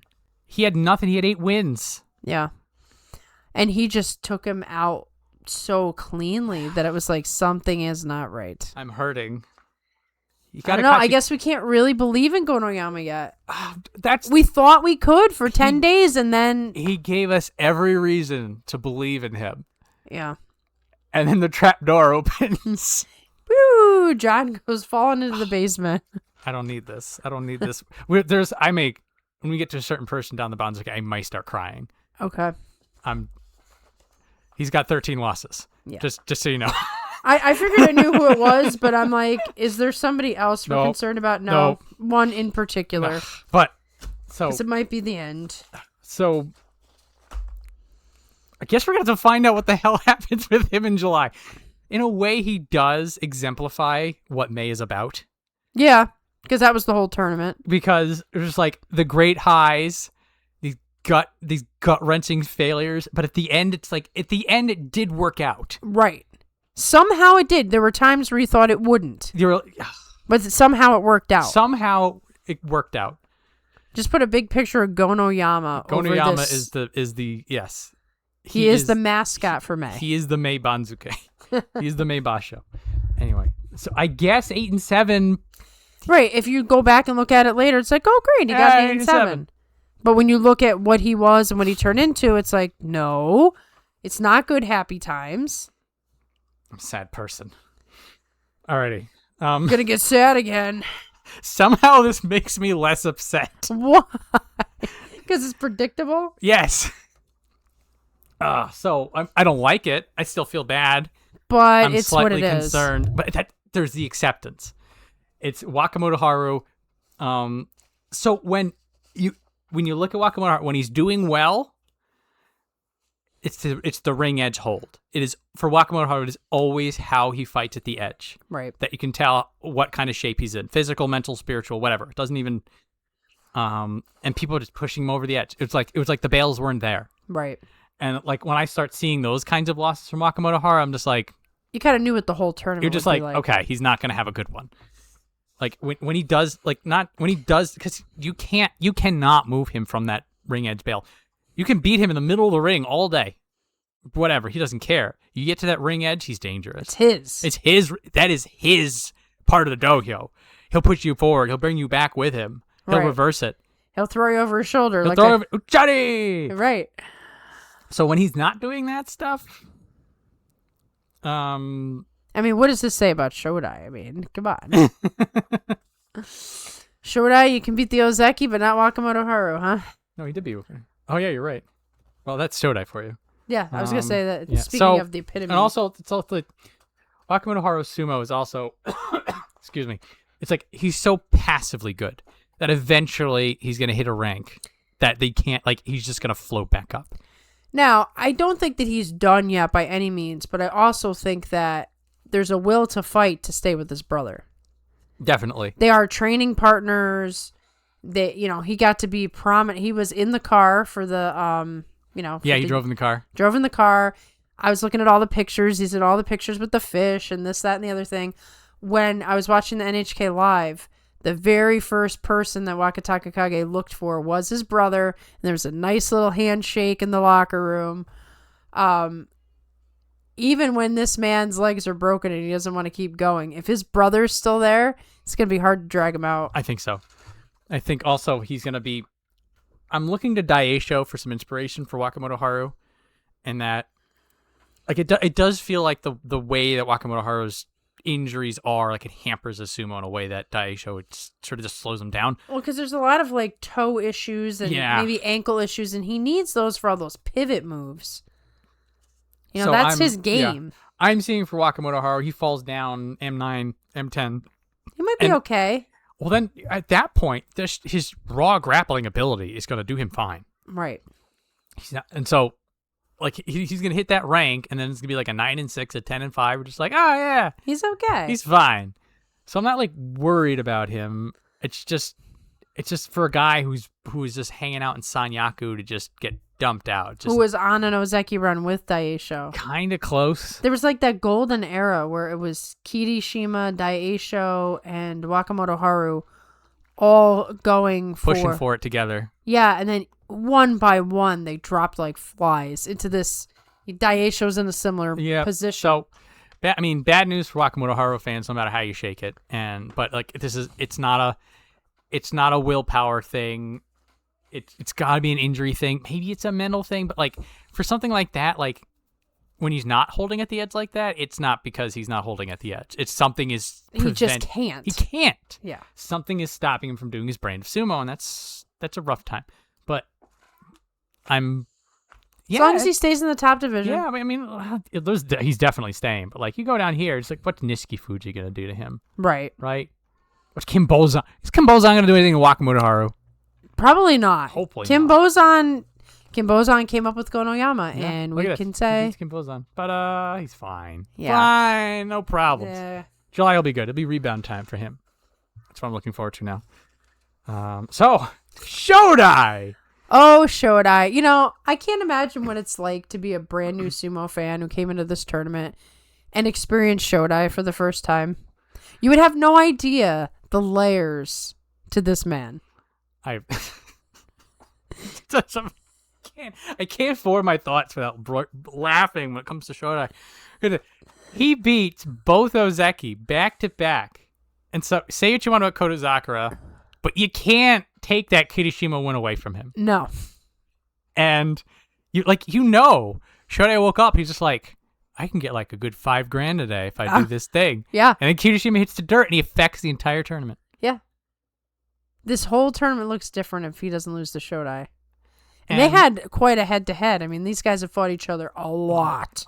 Yeah, and he loses to Koto Shoho, but as I had mentioned before, he wanted that win. He actually came out for that match. He came out. He was hanging in there longer than Shodai normally does. He does. Like in this, outside of those 3 days, it is a perfectly normal Shodai, and that some days he shows up and he comes to win, and he will wreck a fool. Yep. Some days he gives a good effort, But then he's kind of like, oh darn, it didn't work out. Good effort, but it wasn't good enough, or the other guy just had to drop on him. And then there are the days that he's Shodai. He's just there, and he's like, oh, he's there. Okay, I'm supposed to fight. Gotcha. Okay. And really, so like the only difference for our Shodai matches, the only thing that changed, I said he just happened to be fighting Ozeki. Right. Which he shouldn't be doing. It's mood dependent. Well, that's another thing. Because of the vacuum up top, there were some weird matchups where like guys that wouldn't normally be fighting each other were forced to fight. He was sort of he was over promoted to M5. Because he was like M8 and he gets an 8-7 and they're like, we got nowhere else to put you. They put him to M5. I was just like 4-11, 3-12. There's no way. So him single digit losses. You can just imagine like what Hakaku thinks about Shodai. Like, do they all just sit around and say, "Man, that dude's weird"? there is there is an understanding There's an understanding of who this man is. of the sumos, like, yeah, the sumo elders understand Shodai in a way that we never will. It's almost like they pat him on the back. You gonna win today, buddy? I know. How you feeling today? Yeah, like they go to Hoshoryu, and they're like, you can't fight that way. You got to fight better. They go to Hakuno Fuji, you're just like, you took the easy way out with that Henka. This is bad form. You'll never be Yokozuna like that. They go to Shodai, be like, how you doing today? Hey, you know, you got a tough match today. You think you could try a little bit? Oh, you're not in the mood? Okay. Hey, you're fine. It's fine. We'll go drinking later. Shodai's not in the mood. It's okay. Yeah, just be prepared. Just be prepared. Shodai's going to fall asleep back there. I Shodai's going to go drinking with us later, though. Yeah. Yes. Also, if any of you are new sumo fans, this man used to be an Ozeki. He used to be an Ozeki. He didn't want to be an Ozeki. He just sort of stumbled into it. It was an accident. He wasn't aware of it at the time. And then when he was there, he regretted it. Yes. Then he wanted to get back down to a more manageable position. But then he had the burden of responsibility, so he couldn't just let it go. He's got a family at home, so he's kind of got to bring money home once in a while. So that's why he's got to really show up on these Ozeki days. What? He goes home, his wife's like, where is it? Where is it? Let me see it. You're lucky. Because if you don't come home with that, couch. Bless you, Terrible. Shodai. Absolutely one of a kind wrestler. He is. Shodai is in our hearts. He is in our hearts. Not because he's good, because he's sometimes good. And when he's sometimes good, it's sometimes it amazing. brings a tear to your eye. Anyway, bless you, Shodai. Chiro no Umi. 9 and 6, dude, cannot be stopped. Don't let the 6 loss thing. For Chiro no Umi, you never look at the win-loss records. They don't matter. It's like an Ura thing. It doesn't matter. It doesn't. No. It's a completely different reason why for Ura, but like it is exactly the same thing. There is Ura in his name. Chiro. You're right. Umi. I wonder. There's Anybody with the name Ura? This is what they're like. You don't. It's like its own thing. It is. Because I think Ura is actually his name, isn't it? I think so. Yeah, I think he has the Ishiura thing. So Ishiura. Ishira. We didn't care about his. We didn't care about his ranking. His last part is Ura too. You may be onto something with this Ura thing. There's an Ura thing. There's an Ura thing. I need to find out what Ura means, and then we could really expand our minds on this. We're unlocking new lore in real time. So what was interesting about Chiro no Umi, and we already knew this about him, but it showed up. The only way to stop him from coming at you is to win the match. He never gives up. Right. So when he's fighting Abi and when he's fighting Chiyo Shoma, they both throw the kitchen sink at him. Like Abi, it's like Abi A, that didn't work. Abi B, that didn't work. Abi A again, that didn't work. Abi B again, and he runs out. The guy's still in the Abi ring. ran out of Abi. Yeah. And then Chiro no Umi gets him out. Chiyo Shoma tries all these throws and drags and pivots and face slaps and everything. Chiro no Umi's just like, nah, I'm coming forward. Sometimes I forget until I'm watching the match. Like he's actually bigger than I think he is. He's a hefty dude. He's a hefty dude. He's not the level of Tsurugisho, but kind of. Yeah. Well, he's also like he has that sort of like that strong dude, but like he looks normal if you look at a bar. Right, and it's like so you think you're gonna take him. You know, he's older. You know, he's not massive like a Kotozakura.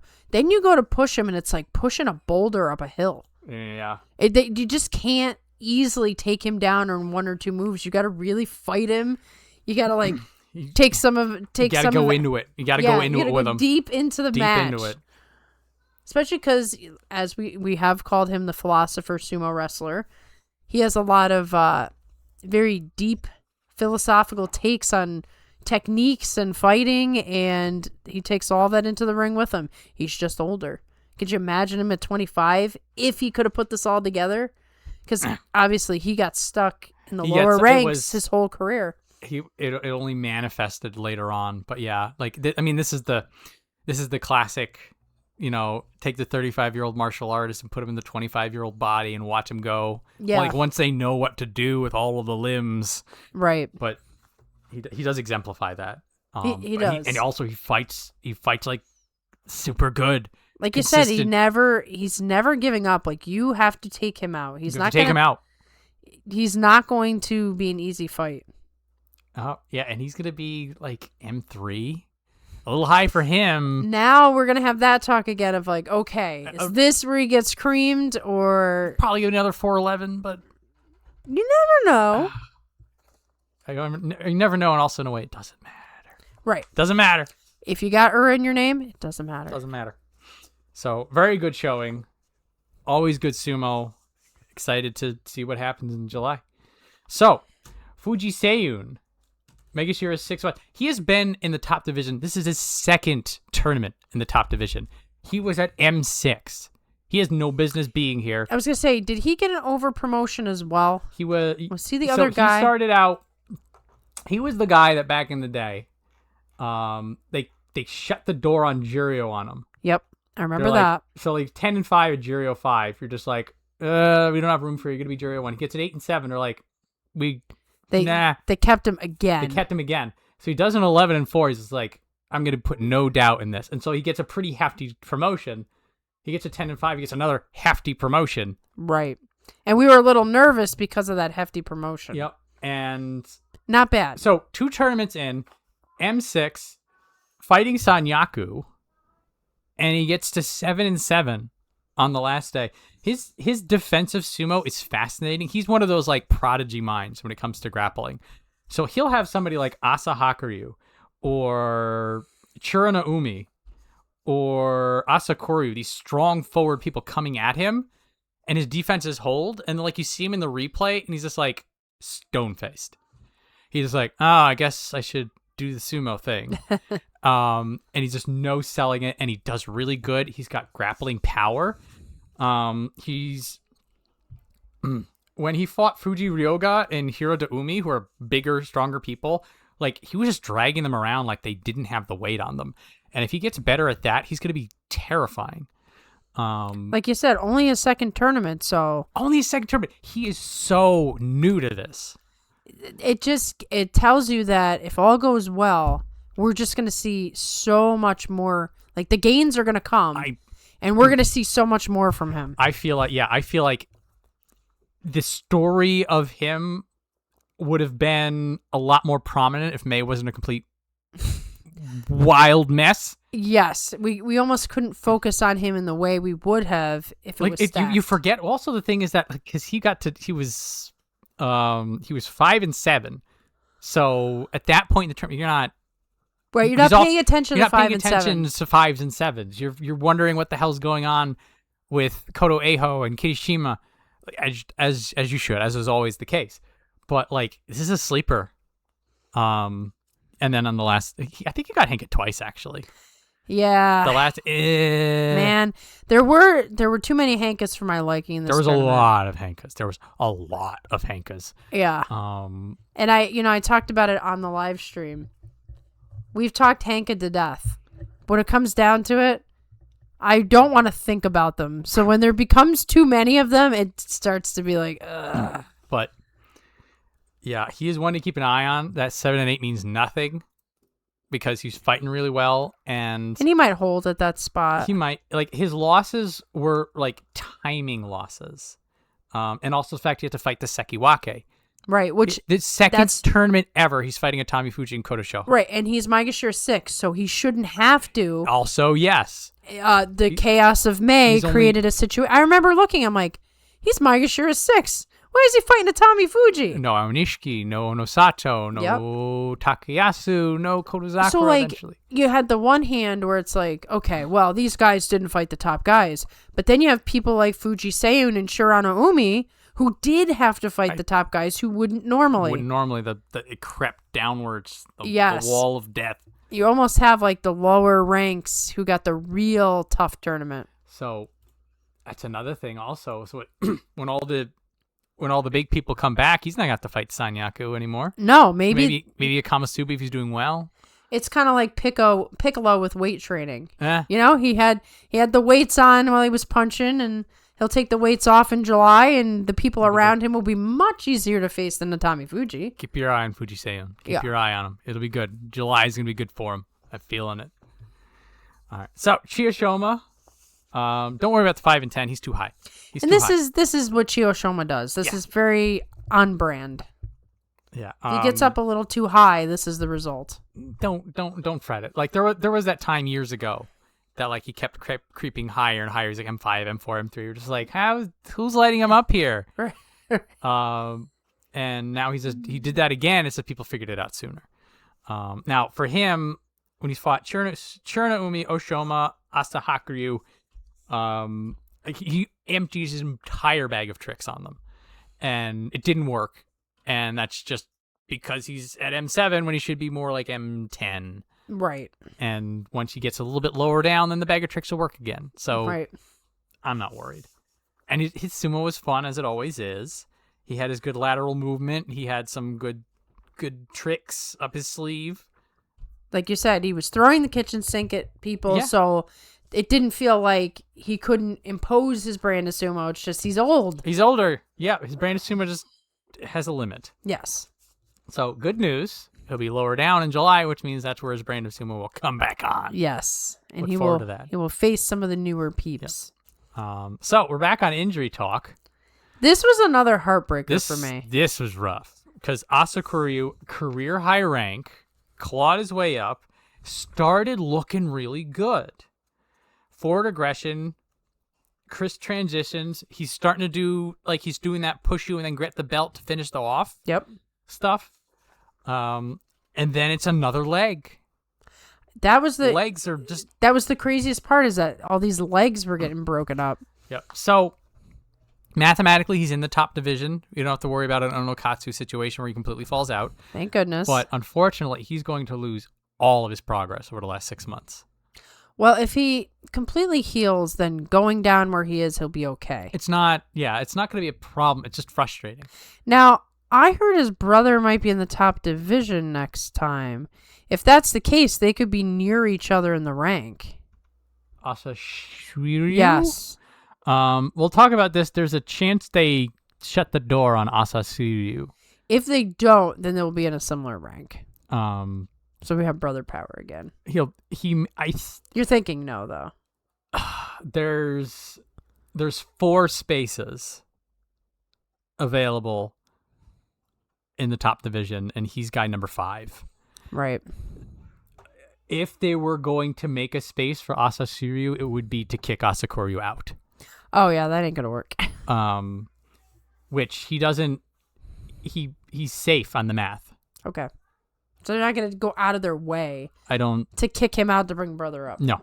Okay. I don't think so. So we have to wait another Yeah, tournament. I think Asashiryu is going to be Juryo 1 East. Okay. And then I have no idea where I'm going to put everybody else. I'm also not thinking about it, so right. it's future me. Well, I only care about that for the sake of the brothers thing, factor, not the yes. actual Banzuke. But boy, do they have a story. I encourage you guys to read the story of Asakuryu and Asasuryu.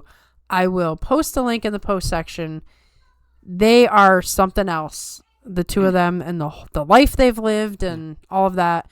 So Asakuryu has jumped really high in my list of favorite wrestlers due to the backstory. And I'm really hoping that he comes back strong in July.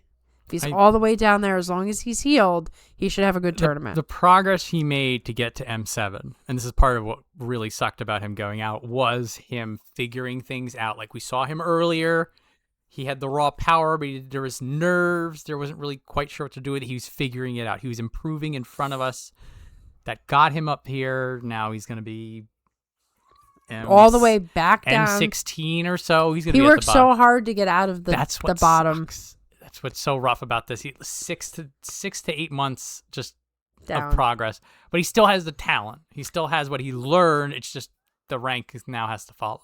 Right, and he has to heal on top of it all, yes. So you get a little bit of knock for that. So he will be here. Best to my estimation, he will be in the top division, but just at a cost, which is unfortunate. Oshoma, though, he's broken his Makakoshi streak. That's nice. They gave him a Tommy Fuji on the last day, which is a bit rude, but he already had was a Tommy Fuji going to fight at that point, though? Well, this is what's interesting about this. I talked about this. So normally they like to do the top person versus top person. They just sort of work their way down on day 15. Instead, they give Kirishima Ura because that was a potential Yusho title eliminator match. Because if Ura had won, then Kirishima's 11-4, and then it's a playoff. So instead, my guess is they're like, we have one Ozeki, so it's not a champion versus champion match. Right, no matter what. No matter what. There's no other Ozeki to fight. There's no Yokozuna fight. So I think they just gave it up. They're like, we're just gonna make matches that make sense for the U show. Right. And as a result, Tommy Fuji did not fight Kirishima at all this tournament. What stinks about it, though, is that Kirishima ended that match so quick, because I think the crowd would have went nuts if it went back and forth for a little while. Well, would have gotten our money's worth. Worth it just to see Ura on day 15 on the final match. Yes. Just imprinted in your mind. I don't even care. And also, more to the point, the fact that Kirishima just upended him like that, I was like, brutal. I was like, whoa, he's hyped. Yeah. Because the both of us were scared that we're like, there could be some weird upset stuff. Now, it would be hilarious if it was a 6-man playoff for 11-4. It would have been. But that would have probably like tanked the reputation, which would have gotten everybody like sort of angry. Yeah, well, yeah, it would have been an 11-4 U show. You guys all stink. Yeah. Blah, blah, blah. Yeah. The way it ended is appropriate. Yes. But it could have been. It could have been epic. It could have been insane. Anyway, so for Oshoma, who got at Tommy Fuji because Tommy Fuji was fighting Kirishima, he is starting to do some grapple stuff. And his redirect sumo is still pretty strong.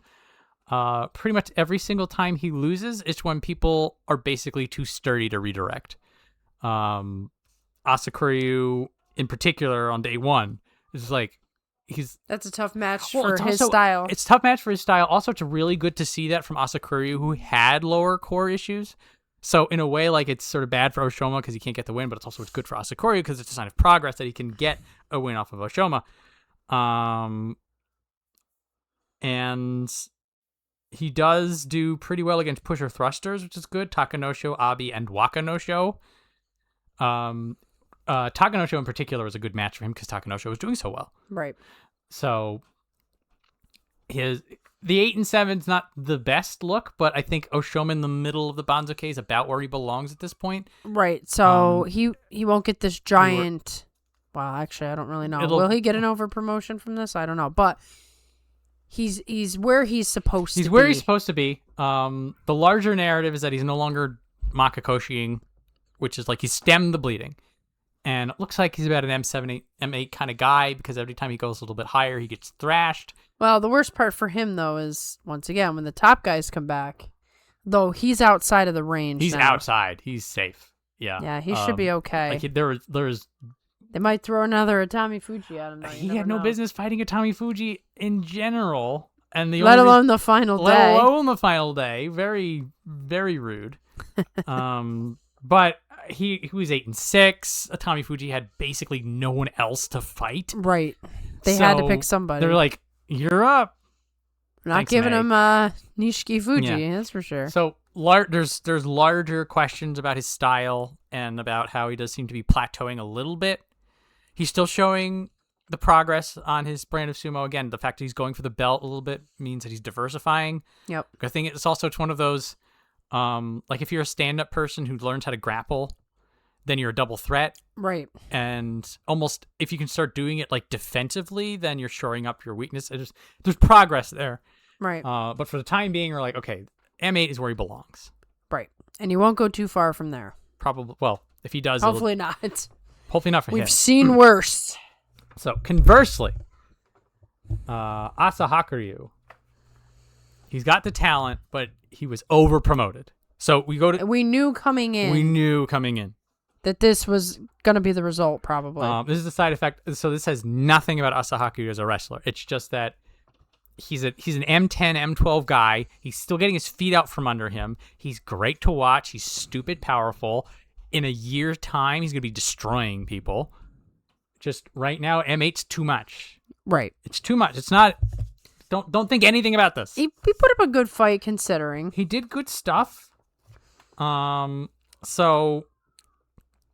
the thing is that when you're this high up, when you're in the single digits, like there's getting to the top division, there's staying in the top division, and then there's that single digit, double digit barrier. Yeah.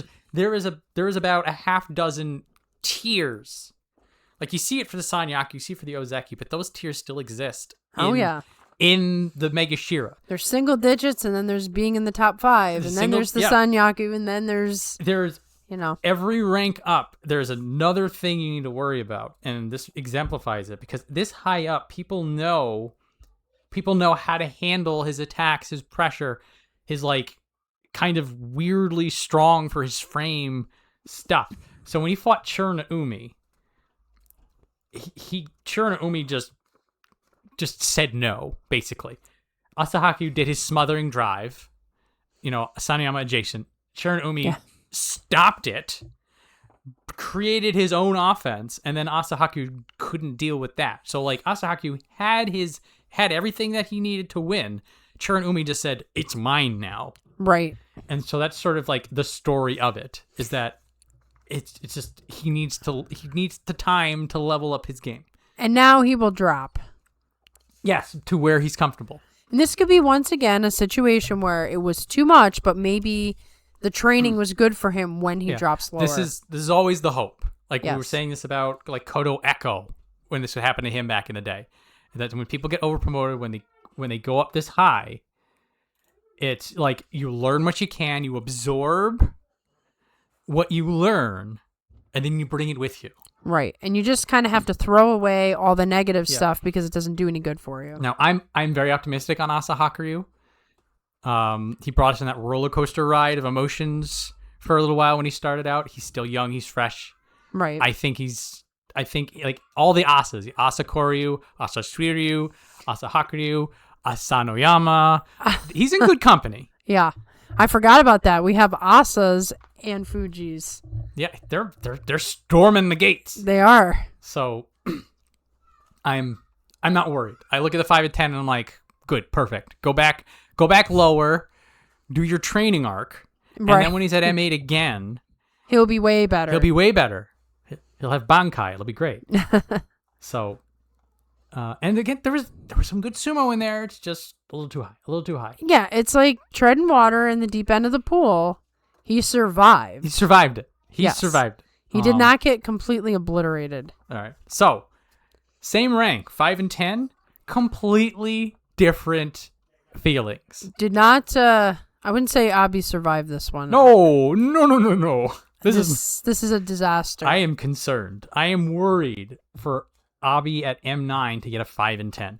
So week 1 Abi was sort of okay. And that encouraged me because we knew he had the cervical spine issue. And I thought he shouldn't have fought last tournament. He really shouldn't be in this tournament. But he looked stronger than last tournament. So I thought, okay, maybe he's okay. Even though my logical brain said cervical spine issues don't just cure like that. So, yeah. Abi didn't look good. So, week 2 Abi, definitely the power and the ability to impose his will goes away. And completely expected, I would say. Yeah, his pressure can no longer be felt, and when he wasn't able to do anything with it, people just did what they wanted. They just sort of walked him out. But the matches where he was doing well, you saw the Abi A, you saw the Abi B. Right, there was movement going on in the first week, which is what, worried me for last time. But like you said, there was a complete absence of power. There was nothing behind those slaps. No, so mathematically, he's also still in the top division. Wow. But I am concerned. I am worried. I don't want him to go. I know. It's hard to fathom because you start to get used to the names that are on the retirement list. Abi hasn't been on that list until very recently. I'm starting to say, should he be on the list? He's on my list in July of people to be worried about. Yeah. Absolutely.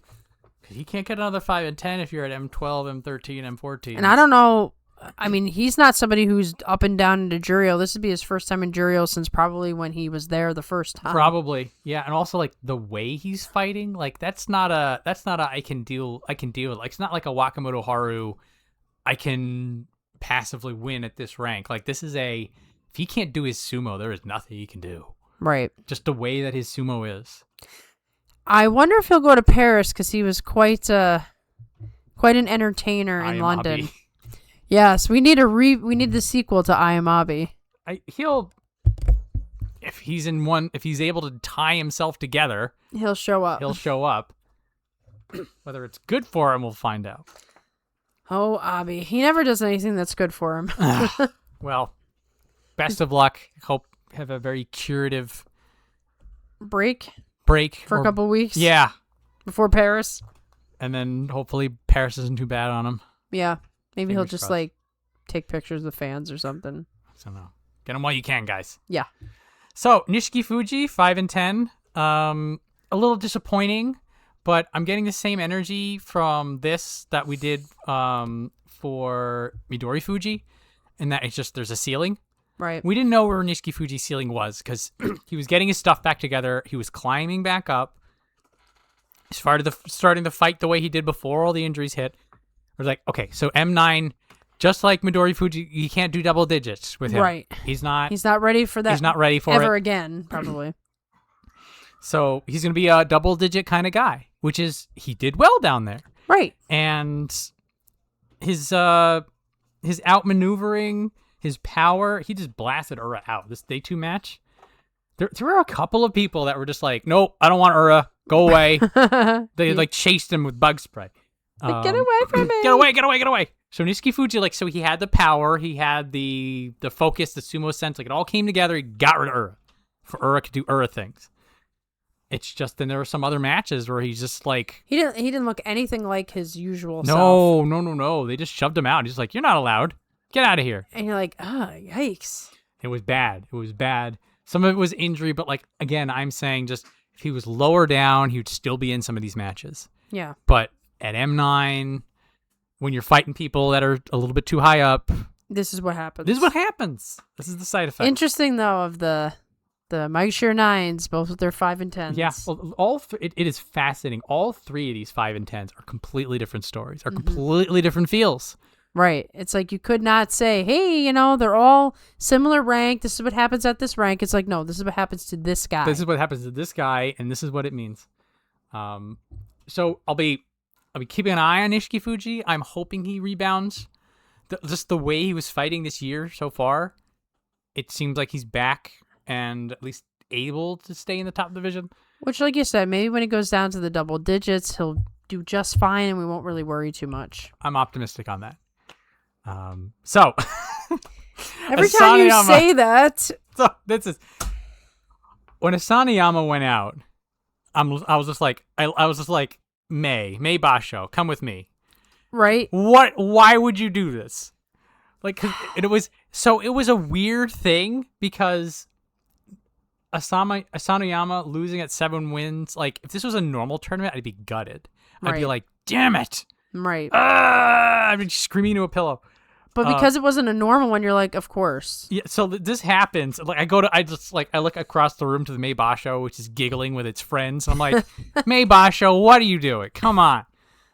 This is a little ridiculous. This isn't we're past funny. This joke is dead. Because we already had this with Takayasu. Asakuryu, Kodozakura once again, a guy who's been struggling to get himself back up from the dregs of failure finally gets himself here. All of the competition is out of the way, and he gets hurt. Yeah. Again. So all in all, if you look at these first 10 days, he's 7-3. So a couple of lapses, a couple of little scares here and there, but he's got it figured out. He's doing well, and he's in the discussion for the U show. Right.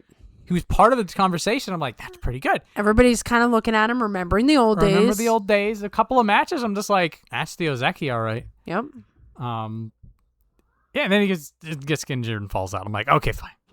And once again, we get robbed of a classic match with Asanayama and Kotoeho. Just like we got robbed of Fujinokawa Hoshoryu and... Yeah, so... May just won't let us have anything nice. Cannot have anything nice. So the positive spin is that 7 wins means he's not going very far. He's not going to lose... Asakuri is losing 6 to 8 months. Right. Asanayama just lost a little bit. He's going to go down a rung at worst. It's not going to be bad. And if he fights... Again, he fights the same way he did in those first 10 days. There was nothing that he did that was just like, I'm thinking he can do that again. Like, he was fighting good. He's fighting well. And I think he can do that more. Yeah. As long as he, whatever the injury is, he can overcome. I mean, he's another example of somebody who's hurt everywhere. Yeah. And you got to wonder what his motivations to keep fighting are. Like, when he chooses to leave like he did, was the injury so severe he couldn't continue? Or was it kind of like a statement of, just can't do this anymore? Well, we'll find out in July for that too. Yeah. How he pulls himself back together. But, thanks, May. I'm just ruining my life. Ruining it, yeah. In a way, I'm grateful that it was such a disaster and that the May just decides to kick a man while he's down.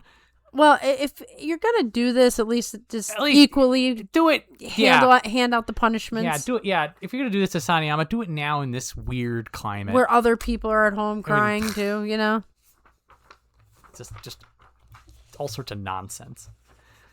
Sort of understanding why people were mad at Takakeisho.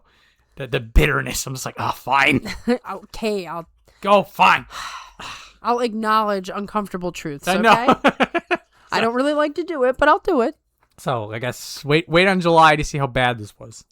So Haku no Fuji, the weirdest 11-4 you will see in this tournament, because it's like finally injury-free Haku no Fuji, or at least he can fight through it. Injury-free, yeah. Maria did air quotes. I'm doing air quotes. Like, the dude's beat up, but like now he's not. He's beat up only a little bit. Well, there was one point in the tournament early on. I can't remember which fight it was. Oh, but there was that spooky moment. Yes. Yeah, I thought he was going to be the next one to go out. I thought so too. I think and then it was a Mitakayumi loss. So like halfway through, and then he was super tender on it, and I'm just like, here we go. Here we go. Thanks, May. He was like actually the opposite of May. Like, everybody else who looked hurt went out. Yeah. He's the one who looked hurt, and it's like, oh, he's staying? Oh, he's still winning? Oh, okay. Let's change the fortune around. Yeah. So, great on offense, great on defense. Beats Kirishima in his own game, which was absolutely, like, my mind went all the way back to Ochiai. Yeah. When he had that tear, and we're like, there is nothing that can stop this guy. He is just the epitome of power. You just remember those days where it's like, this kid's gonna be great. Yeah, it's just like it was that. Remember me, remember the promise I gave you. And he still is great. That's the thing. Like, some guys, when they get injured, they're a shadow of their former selves. His power, his skill, all of it, it's still in there with the injury. Yeah. It's the strangest thing, like you said, how you can see him just like break a toe in the middle of the ring, and then he's either out or he's limping the rest of it. But then yet fight Kirishima so evenly. I was like, you felt like you were watching Tuozeki. Yes. And you're like, this guy's M10. Like, what is happening? Like, what is this man's future? So bizarre. Like, you just shake the magic 8-ball 50 times, try again later. Pretty much. Right? Yeah. And then you're still not going to get an answer. Yeah. It feels like not just the weirdness for Haku no Fuji, but like all of May. Yeah.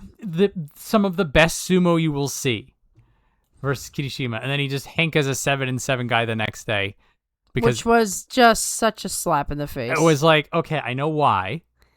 You needed to win for the technique prize, and you needed to win in order to be in contention. But he just but it's like, you couldn't beat him clean? Yeah, it's like, come on, it's Fuji Seun. I mean, it just shows, it feels like a lack of character, but, yeah, so I'm going to get hurt for that one in the comments. I'm interpreting this as respecting Fuji Seun and saying, this guy is such a threat. That I can't take a chance. That I can't do it. And maybe Haku no Fuji just gave every drop of everything he had on day 14 to Kirishima. So he goes into day 15, he's just like, dying. Dying. He's just like, I can't today. But I might have to fight twice today.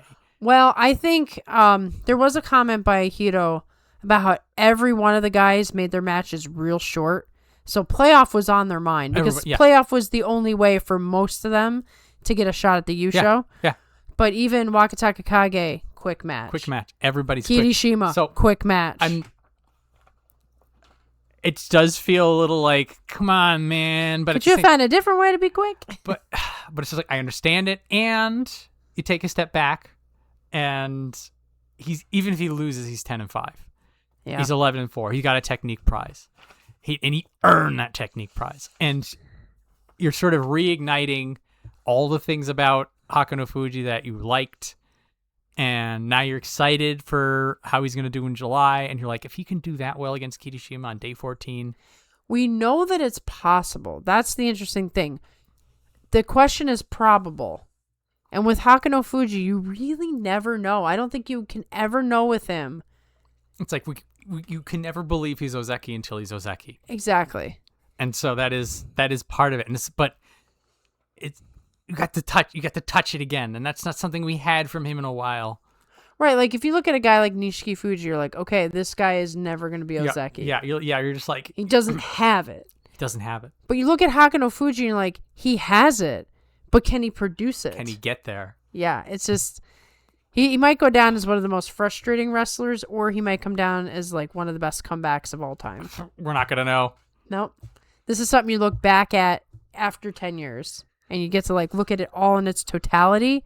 You'll know what kind of wrestler he actually was. So. But watching him in the current, it's like, what am I watching?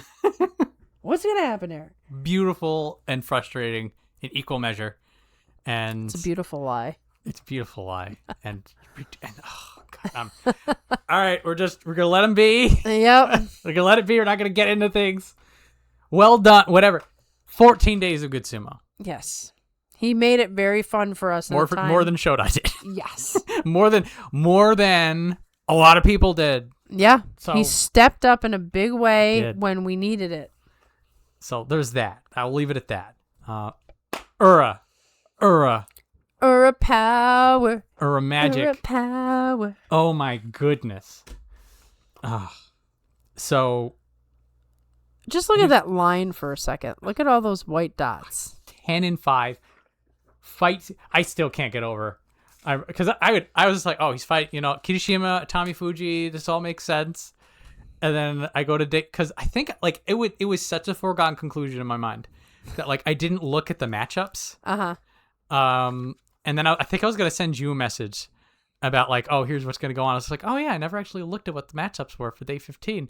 I should go look at them before I send you a message. And I see Kirishima versus I'm like, why? What is happening? I mean, I'm very excited by this, but I'm also confused. Like, this is something I never expected to see ever. So Maegashira 11 gets a day 15 last final match of the day. Matt. Oh my goodness. That is not happening again. Absolutely wild. I could not be happier for Ura. He got blasted out. I didn't care. So I think the best part of this, and we were hoping for this when we were talking about this, is the return of the crazy Ura. He does Koto Eho. So Koto Eho is doing reversals on everybody. Ura just reverses the reversal. It's like, please. It's like putting the arm clamps down on a Fuji. Just wild. Don't reverse the reversal, man. So yes, I almost forgot about this. The fight against Wakanosho. We were talking about defying physics before. Wakanosho has Ura up against the ropes, bent backwards. You're dead to rights. And by the way, you're up against Takakeisho's protege. You're in the stands. Yeah. He just keeps bending further and further and further. He makes the letter C with his body. Wakanosho hits into him a half dozen times, clean in the chest. Ura doesn't go out. And then Ura just kind of bounces back. Like bounces back like he's made a silly putty, and then lands on the inside position. And at that point, Wakanosho is done. Like, what is he going to do? Like, I watched the replay on this. I'm like, I still don't understand what happened. There was another match. It might have been right before it. I can't remember. Where somebody was bending him back as well. So his head's all the way back. And he manages to grab the front of the belt. Oh, it might have been Shishi. Shishi's bending back. He grabs the belt and just dozy-do. Yeah. He just drags Shishi over. With his head all the way back. Yeah. What are the different names we could give him? Gumby, Majin Buu. This wild. What is that? Oh, that old man, Stretch Armstrong. Yeah, I mean, nobody can do what Ura can do. Yeah. Now, I heard that he was a gymnast in his former life. He also did Greco-Roman stuff. Okay, so this is all starting to come together, but still. Yeah.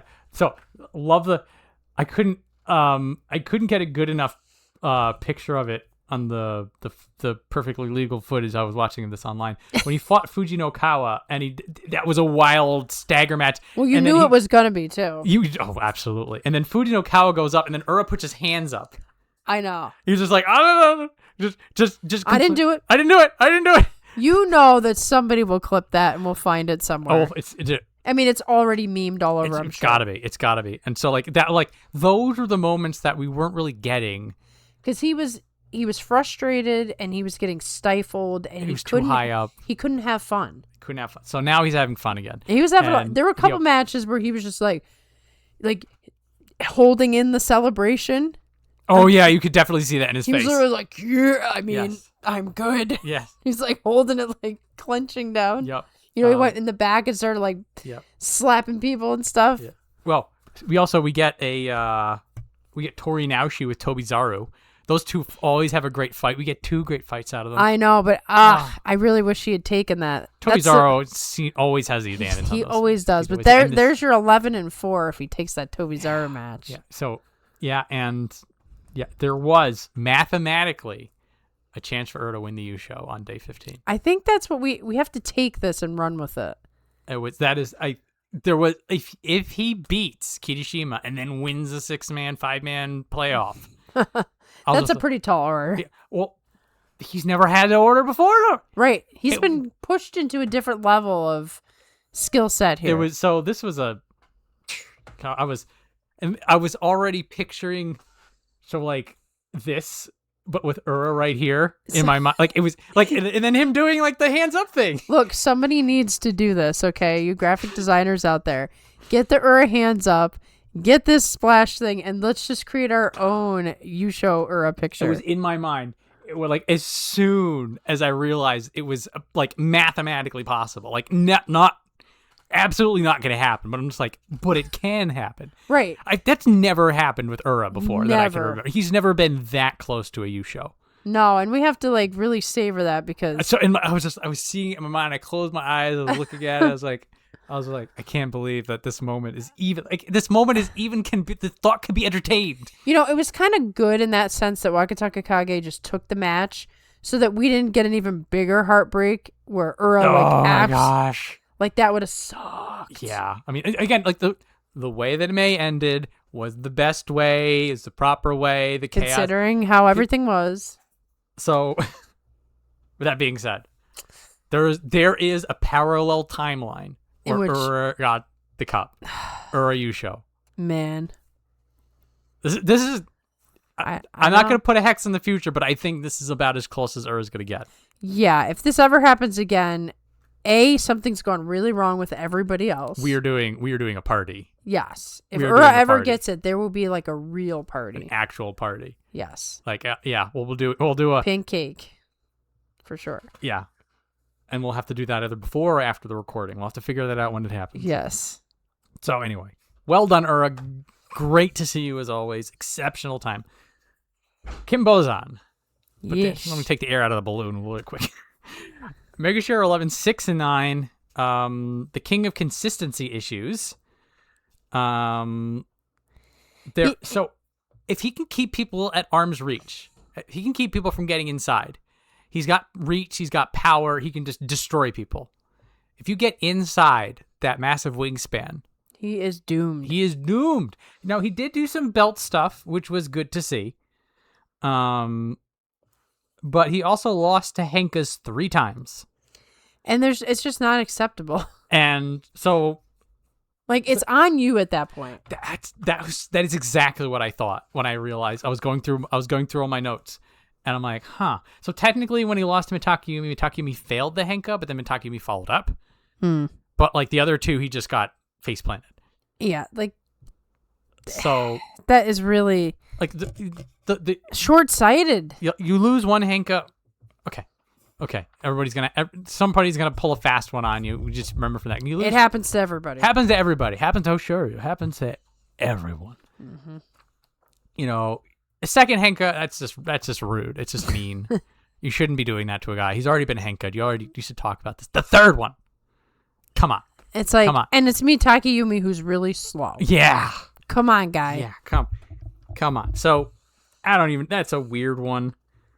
But Kimbozan is disappointing because I think he should be better than he is. his potential is better than this. This reminded me, not as dramatically, but of Shonano Umi. Oh, yeah. About how you look at Shonano Umi and like he would show that potential in the same way that Kimbozan, like he shows the potential. It's just like, if I can leverage this better, I'm an M4. But he just doesn't. He can't. He can't. He can't for all 15 days. Yeah, but in this case, like, he barely showed up. Yeah. I'm trying to think, like, he's one of he lost to Tamawashi. I mean, that says it all, doesn't yeah, it? It kind of does.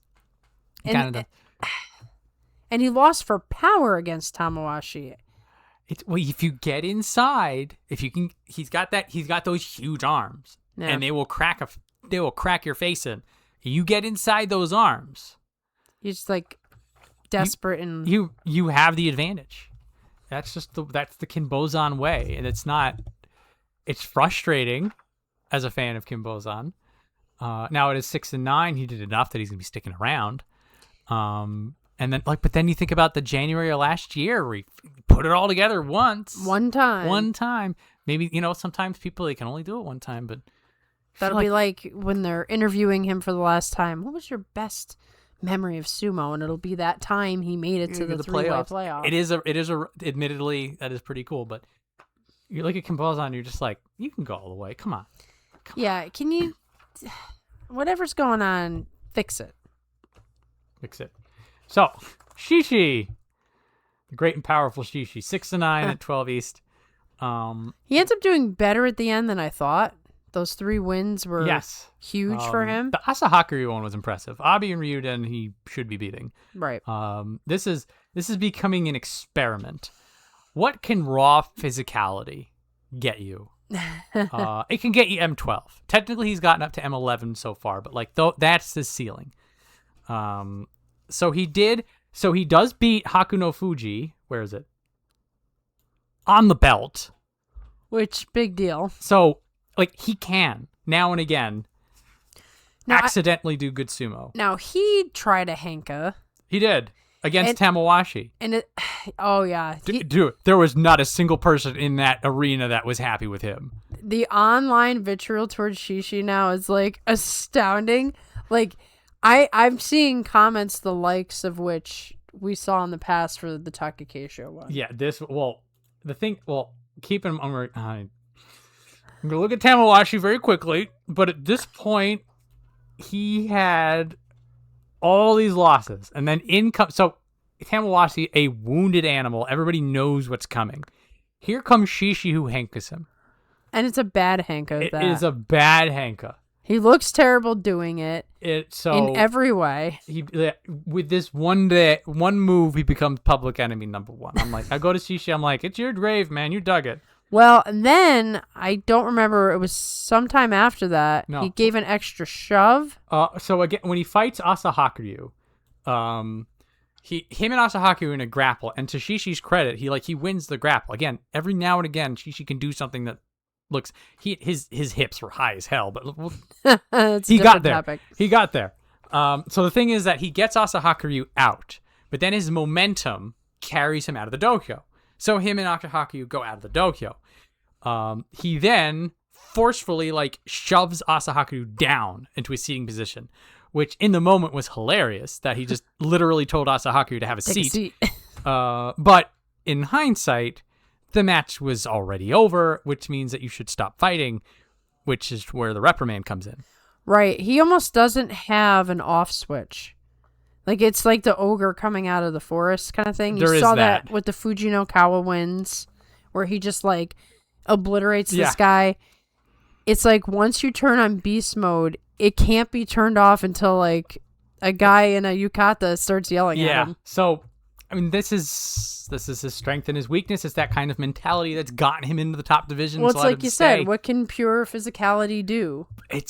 You get this high. So, maybe Shishi goes to sleep at night and he says, I'm a salaried wrestler and I never had to learn an ounce of sumo and no one can stop me. Maybe. Okay.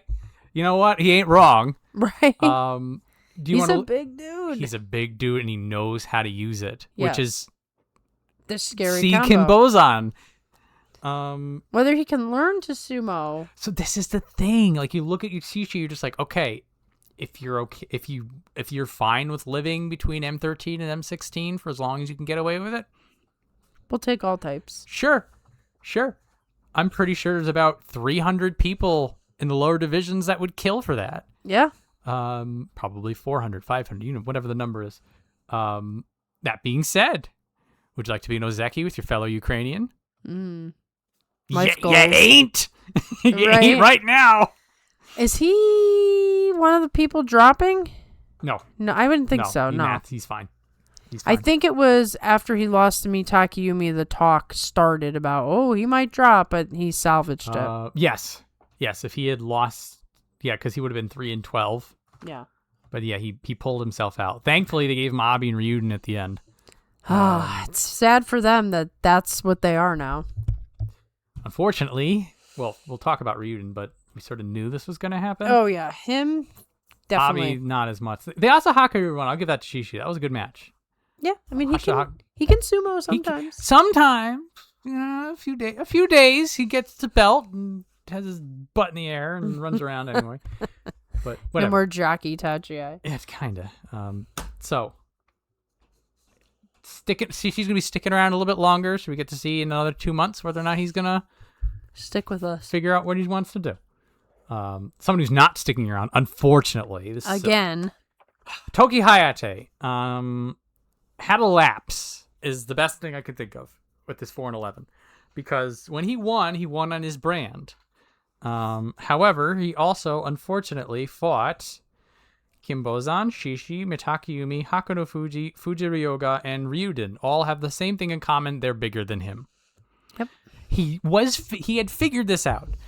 On some level, he was able to fight. He was able to punch up, but he couldn't punch up in May. And that's the problem with small guys. It's the same sort of mentality as the pusher thruster. If your small man sumo isn't working, you're just going to see a pattern of losses in a row. Yeah. It's a rhythm thing. You're either on or you're off. You can't have like a really good small man day and a bad day and get out of it unscathed. Yeah. Chances are you're going to wind up with a lopsided record if you have any off days as a small man. So he does beat multiple Asas. Here's Asahaku and here's Asanayama. Here's also Osho Umi. All three of these guys are pretty good belt people.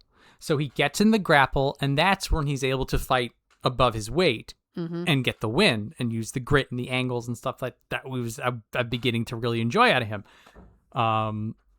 Then he fights a guy who should be in Juryo and he loses. And then he fights a guy who's slow that he should be able to run around. Then he fights a guy in Juryo and loses. And that's when you know you're in trouble. When I saw this, I'm like, oh no. No, there's no saving yourself. Nope. Which is unfortunate because there's your 7 wins right there. If you beat those 3 guys that you were supposed to beat. the Ryuden one's really rough. The Daiseisan one. Well, Daiseisan will be with us in July, so maybe we'll get to learn about whether or not that was as bad. But for a guy who's been in the top division for a year, should be able to take care of those guys. Should be able to. So, Toki Hayate, I really want to see you again. Day one, him and Kotoeho go for a spin match. That was a nice matchup. Those guys, I think, have fought in Juryo before. Yeah, they do Beyblades for us. It was great. Yeah. So again, he can't. Toki Hayate, please kick Juryo's butt and come back in September. That's all I can say. Give him your positive vibes. I'm. You're trying. Look, I put too much into him to have him leave me now. It's too much. So, Kotoeho. I am a believer in Kotoeho now. He really had quite the turnaround, huh? Oh my goodness. So, he shows up. His first time he comes up from Juryo, they just slap him down. We're like, put him back in the oven. Mm-hmm. He comes back in March, shaky, looking a little like, okay, got something going on. He had glimpses of glimpses, something special. And then he came into his own so quickly and so well. And he looked commanding out there, like, I should win this match. He had presence. He did. He loses out these 3 matches, but he makes them. Well, I think Wakataka Kage just tells him to get the hell out. But Yeah. Wakataka Kage was a man on a mission. The Kirishima match and the Yoshino Fuji match were like, these are matches. Yeah. These are matches. Now, there were some people who were kind of like, I hope Kotoeho doesn't win this thing because then it really makes Sumo look weak because he's smaller, he's newer. I think he earned his position in the Yusho race. My eyes are open. I'll tell you. He did not fluke into this. No, he had Sumo spirit up the wazoo here. He fought like a man who's been here a lot longer He than... sure did. That's exactly what it is. He reminded me of his brother, too. He had that Koto Shoho swagger. So it is actually kind of interesting because Koto Shoho is coming back into his own and Koto Eho is sort of growing up, and they sort of have this similar... Both of them are practicing, and then they sort of look over at Kotozakura to see what he's doing. Yeah. Kind of an energy. Like, but the thing is hey. that, like, but where they came from, their core is different. So Koto Shoho, again, he's a brawler. He's a fighter. He wants to break a beer bottle and hit you in the face with it. But Koto Eho has all the grappling and the angles. And he's super mobile and he spins. And it's fascinating to watch. Yeah, he's a smaller guy than his brother. But, he's got those jacked shoulders. He's walking around. It was a little reminiscent of the Koto Echo days, wasn't it? Just the look. I get that. I can see that. I was like, they didn't yeah. hit in the gym. Yeah, he's also he's a smaller dude, but he's tall. And Yeah. he's jacked. And so like there are people who are really big than him. Shishi, Kim Bozan, to an extent Roga, Ryuden, Oshoma. These are big guys. And he's able to do the same kind of sumo to them as he's doing to everyone else. Right, which tells you he can handle his own. He can handle his own. So beforehand I looked at Koto Eho. I know who's somebody who's gonna come up who's gonna be good. I'm like, okay. Not this good. I am on this train. He's going places. Yeah. He did well in March, and he did even better in May. He has to be on guard a bit if things go wonky in July, as they sometimes do, to not like get any sort of... Like if he has a weird one in July, because I'm always apprehensive about July, it should be a one-off. Like he should continue his upward trajectory. But July's going to happen. I think there's a lot of things that are going to happen in July are just like, Don't worry about it. He's going to go into single digits now. Oh, yeah. And that's The pretty quick. Yeah. So we have another, big promotion story. It'll be interesting. It'll be fun. Mm-hmm. I'm looking forward to it. He's going to do some more good sumo. So, look forward to that. Maria, I'm not ready. I know. I'm not ready for this. I know. But Tamawashi's 2-13. We've been, I wouldn't say waiting for this day, but expecting it to come someday. But it just, I think it's like when somebody dies. This is how I feel. It's always too soon. You're never prepared, even when you think you're prepared. Tamawashi, just 2 tournaments ago. Let's take a look at what's been going on with him. It's bad. Do you really want to look at this? Let's. Do you want to? We're just gonna. This could be our. I don't think it's gonna be our final time, but it could be. It's gonna be our final time. Yeah, it's gonna be our final. It should be our final time, but you never know. So, yeah, it's bad. It's been a while. 11-4. So that was a year ago. A year ago. This was back. Yeah. He wanted to touch Sanyaku one last time. And so he goes on this run. The way you said that. It's hurting my heart. Maria, dude, I'm dying here. I don't want this. I don't want this road that we're walking. Well, it's a metaphor for sumo itself, right? 2-week tournament. You get to day 10. And you think, there's 6 guys. We're talking about general tournament, not this specific one. 6 guys are in this thing. Then you get to day 11, and all of a sudden 4 guys are in this thing. Get all the way down to day 14, and you're pretty sure you know who's going to win. And something really weird happens on day 15, and the other guy wins. And you're just like, I feel like the rug just got pulled out from under me. It's the same thing with Tamawashi's career. It's like, I still remember the July record, like that was last tournament, even though I know it wasn't. And it doesn't feel like it's been a year of bad tournaments. We wanted him to do a rebound because, like, he goes down 7-8. Oh, okay, 8-7, 9-6. He goes back up, and then he does a 2-13. Oh no, it's fine. He's a 9-6. He's 8-7. Everything's fine, right? And then this is when he touched it. He touched it. Mm-hmm. He got the U show. Then he touched it. It's his time. It makes absolutely no sense for him to keep going. No, it never did. It for the past 10 years, it didn't make sense. Yeah, who goes until 41? Who? Most wrestlers have been gone for 5 years by now, at least. His leg obviously very taped up. He had absolutely no. He put in the power a couple times, like the Kim Bozan match. He really gave it everything. The cheer on these two. So if you're listening to the NHK feed, so Murray Johnson was the Asahakadu Day. He's literally losing his voice from screaming, "He won! He won!" If you took that out of context, you would think that was like for the U show. This was for people watching on that day. This was the tournament win. Standing ovation. The Kim Bozan one was actually kind of a head scratcher. Everyone's like, okay, maybe Tamawashi's just coming back. And then he goes right back into like losing to Kyoku the Juryo Kairyu. guy. Yes. That's not the kind of people Tamawashi loses to. No. And then you knew. You knew right then. Well. You knew before that, but you knew right then. Because like if he continued to win. If he win back out. 6 wins, he'd be okay. He'd be fine. As soon as I saw him lose to the Juryo guy, I'm like, it's over. It makes no sense for him to keep going. Unless there's a Kabu situation, and that's always tricky. We can always look at stuff after the fact. Yeah. But I don't see any reason why Tamawashi should stay. I really want him to stay till November because then he would turn 42 and it would fit perfectly for Very 42 nice opinions. But I don't think we're going to get that.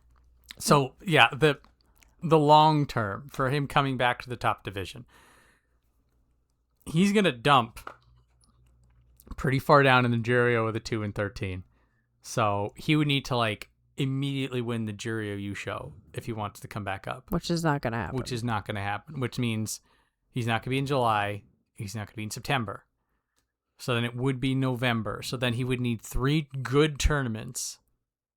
2 good tournaments, probably 3 good tournaments in Juryo just to reach Smakuchi again. Which, once again, why? What would be the point to even trying that? This probably will be the last time we see Tamawashi on this page, because as soon as they retire, they take him right off. They get ripped away. There is a chance that he stays on so he can go to Paris. Because if you retire, he can't go to Paris. Yeah. So, like, if there's a one last hurrah, let's go to Paris. Maybe he takes his family, too. Yeah. Oh, they'll do the tactical retirement also, like they'll wait for the Bonza Kid to get published. Right. And then they retire. Yeah. Because then, like, basically once your name's on the list, they pay you. The only time that you see these, like, knee-jerk retirements is, like, a guy has been fed up for a while. He's in the middle of the tournament. He's like, I'm done. Yeah, or it's just like they know. Like, because he could have retired in the middle of this tournament. He's got some reason why he didn't. He's holding out for one last thing, I think. Yeah, well, there's also so he could have done like the Go Edo thing that he's just like, and this sometimes other people will do that like they know they're done, so they just finish the tournament out to go the entire way. Yeah, and they start like touching the dirt a little extra. Tamawashi did actually get teary-eyed in this tournament, so I was like, that might be the sign. All the signs. Yeah. So this is not good. On a plus side, when we were doing the live streams, there's quite a few men who are really up there in age who are still fighting. We may never get a Tamawashi Iron Man again with all these records, but we might get another 40-year-old. Sada Naomi's up there. Yeah, but I think he might be one of the promotions. He's not. Why do you crush my dreams, John? Well, I don't need to do anything about it. It's a 7 and 8. He's just.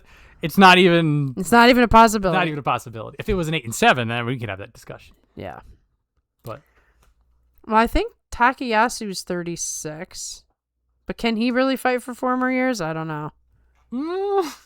Churana Omi, he might be 36. We got some dudes in their 30s. There's quite a few, actually. We've got other veterans that are good. But no one's going to be Tamawashi. It's going to be a sad day when we get the official word. Who knows? We're going to premiere this and then the official word comes out, you know? Could be.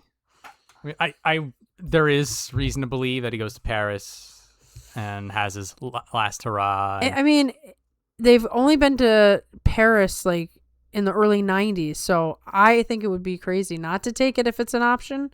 Might as well. Because you got no pressure on you. You just get a trip to Paris. Free trip. Yeah. Hang out with the boys one last time. One last time, exactly. So, we're going to say what, John? Do we say farewell or do we just... I'm not going to hold it.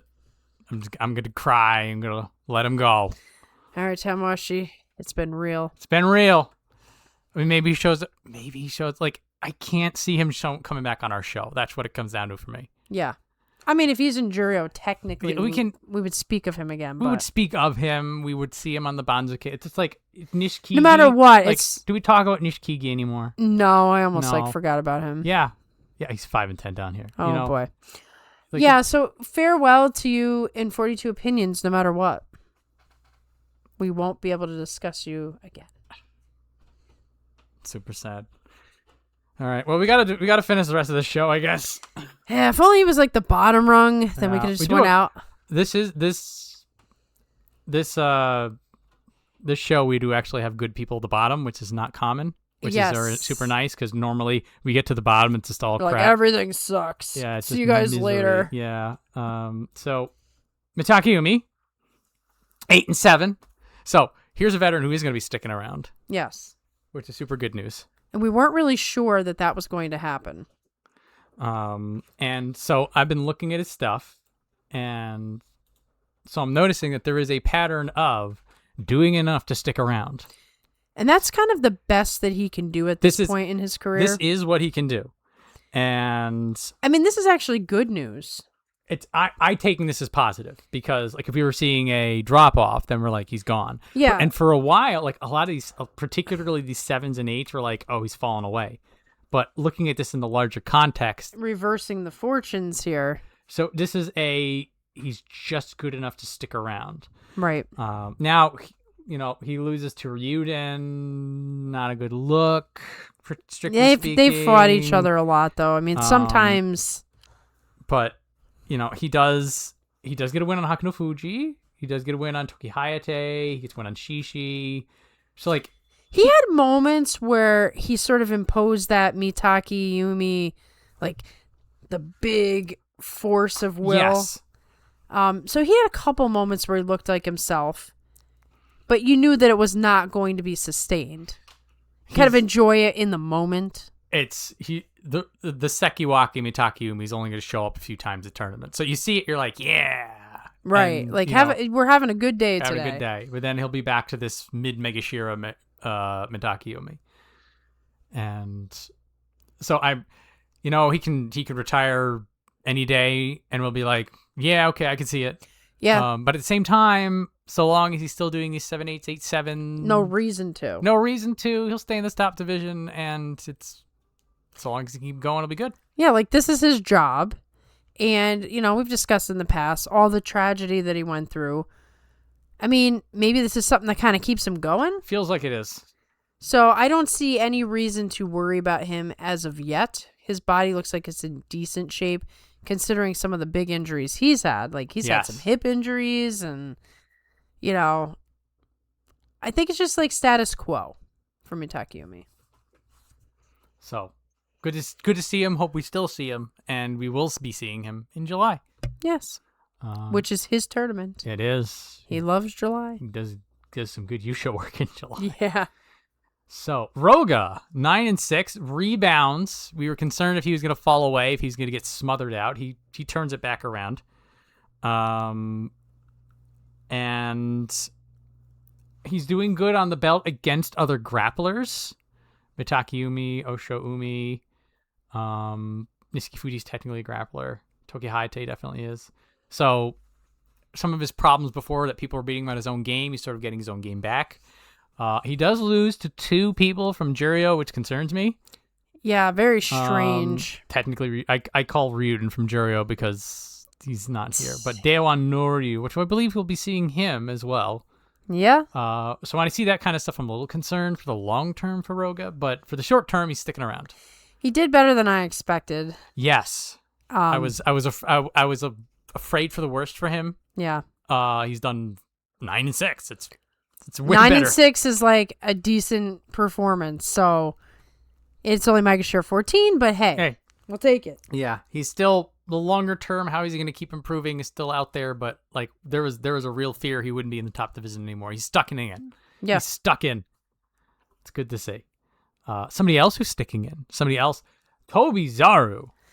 What a tournament for him. So he found and stole Shodai's time machine. Remember there was that tournament before that Shodai looked like he was 5 years younger? Yes. That's exactly what Tobizaru did. I think he tasted the fear of death. He was just like, if I don't get this stuff together, I'm in Juryo and I'm not coming back. Yeah, the desperation made him bring out like his absolute best of what's left of his sumo. This was like really Tobizaru from 3 years ago that was in the top 5. And we were ready to completely write him off this tournament.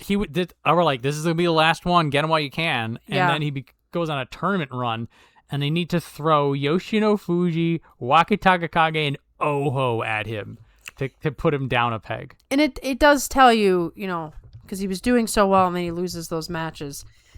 We're not seeing like some new brand of Tobizaru. We just saw Tobizaru who was desperate to stay in the top division, and then he was rightfully put back in his place. Yeah, this is a Tobizaru resurgence. Yes. So, very happy to see it. I hope it's not a one-and-done thing. But for now, we'll have him, I think, for 2 tournaments. July and probably September, yes. Yeah. And unless he crashes out. If he's doing like a Chiyoshoma popping his 2nd, 3rd, 4th, 5th win, then maybe we have him for longer than that. Yeah, I mean, we've written off Chiyoshoma multiple times and he's come back and laughed in our face. Always. So if this is what we get to see out of Tobizaru, very good news. Put him in the new camp of the reserve, that we had the camp of Nishikigi, Sadanoumi, Chiyoshoma when they were all getting the band back together. Yeah, he's part of the band now. Yeah, Tobizaru might be the drum player. He's part of that band. And as we said before, the match with Ura, beautiful. It always is. Love it. Fun to watch. So well done, Tobizaru.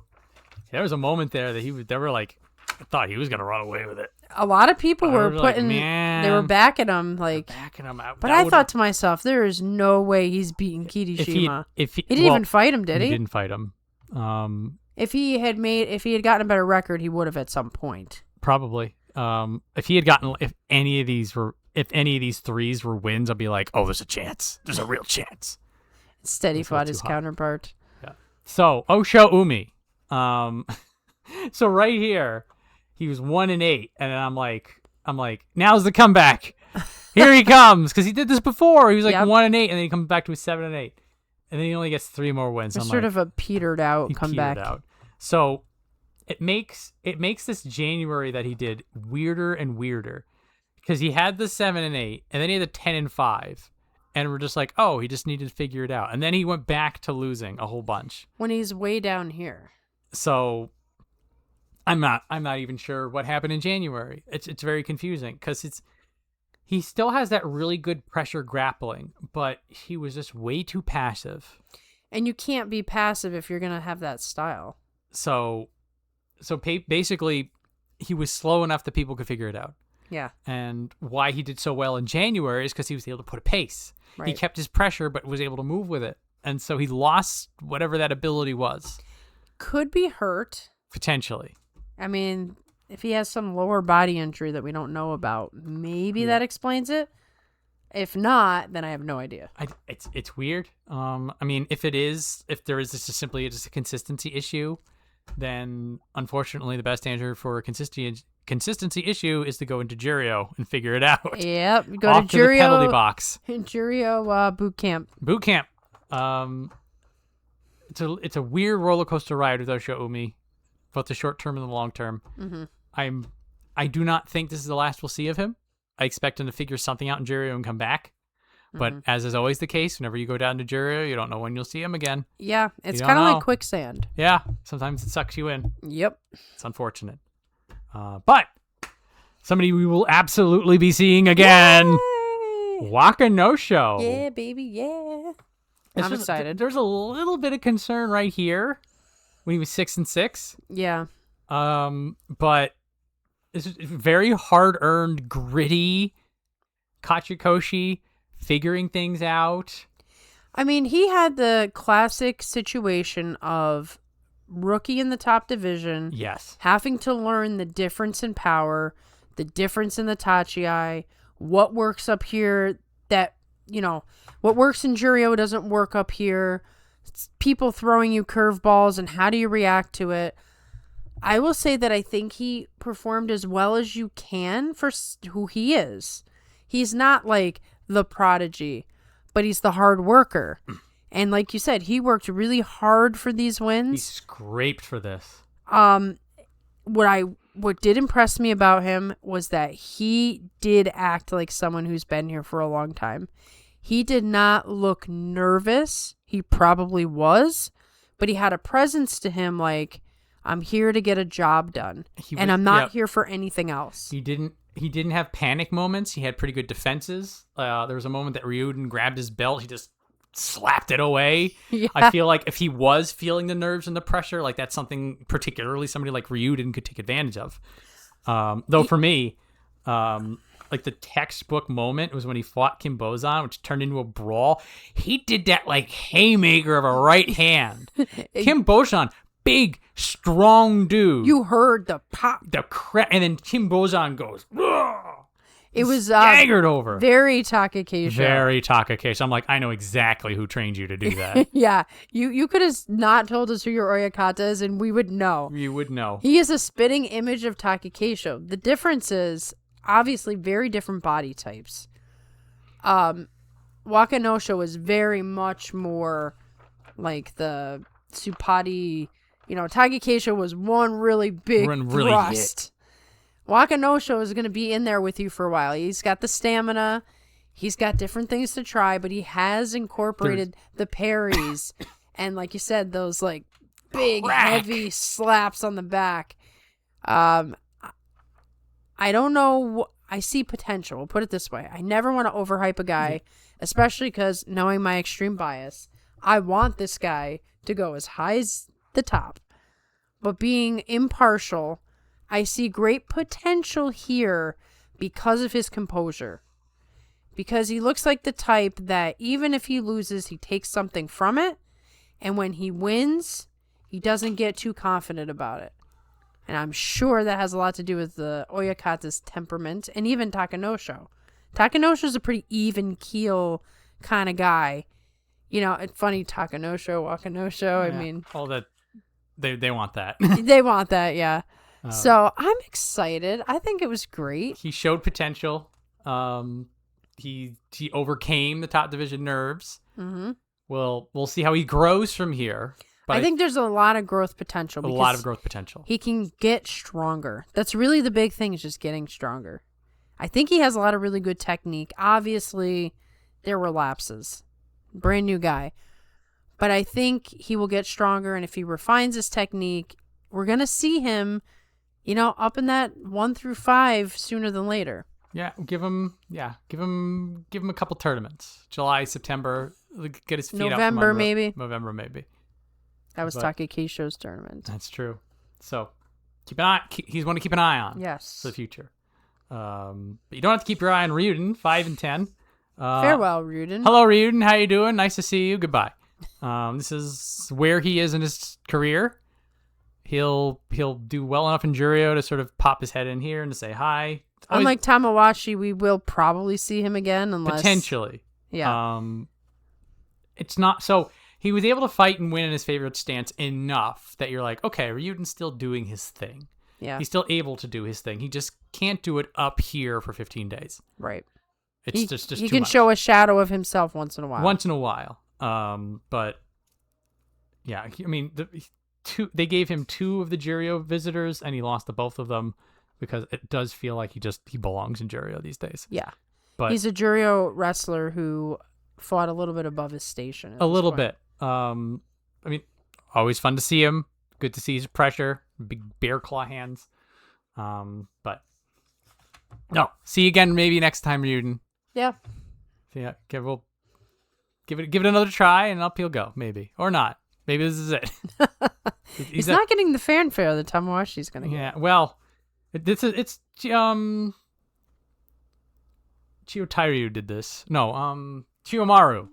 Chiyotairu did too, I think. Chiyotairu did that thing on day 8. He's just like, nah, I'm done. He just walks out. He quit in the middle. He just quit in the middle. He quit in the middle. He's like, I'm done, and then he started a restaurant. Yeah.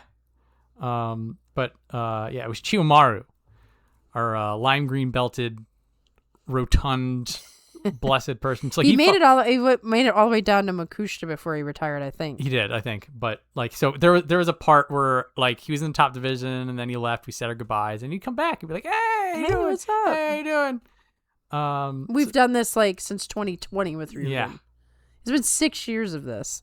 So we've had our chances to say our goodbyes. So every time you see him again, you're just like, nice to see you. It's good. It's good. But all right. So one more. Fuji Ryoga, M17, 10-5. And they gave him Wakataka Kage. They gave him Hakuno Fuji. He's fighting above his station as well. So last tournament, he was 7-8. We're like, he was supposed to be the big hype guy. And we're like, not quite sure about the hype. He was spared. He was spared, and he made the best of it. So in March, part of his problem is that the longer the match went on, the less he knew how to handle things. Mm-hmm. Not so at all this time around. He was able to have focus. So as the match went on, he just continued to do his brand of sumo. You know that there was a great deal of preparation and training that went on in between the 2 tournaments because you've seen such a turnaround. Like, he must have internalized the things that were going wrong in March and actively focused on them in training to get these results. He trained. Could have been that he just had top division nerves. Right. And then he beat Yoshino Fuji on day 14, which is ridiculous. It is ridiculous. So some of this is you never fought the guy before, as we mentioned when we were talking about this Yoshino Fuji, but it takes nothing away from the fact that the guy at the lowest rung is part of the Yusho race at the end, which... Yeah. That's the dark horse.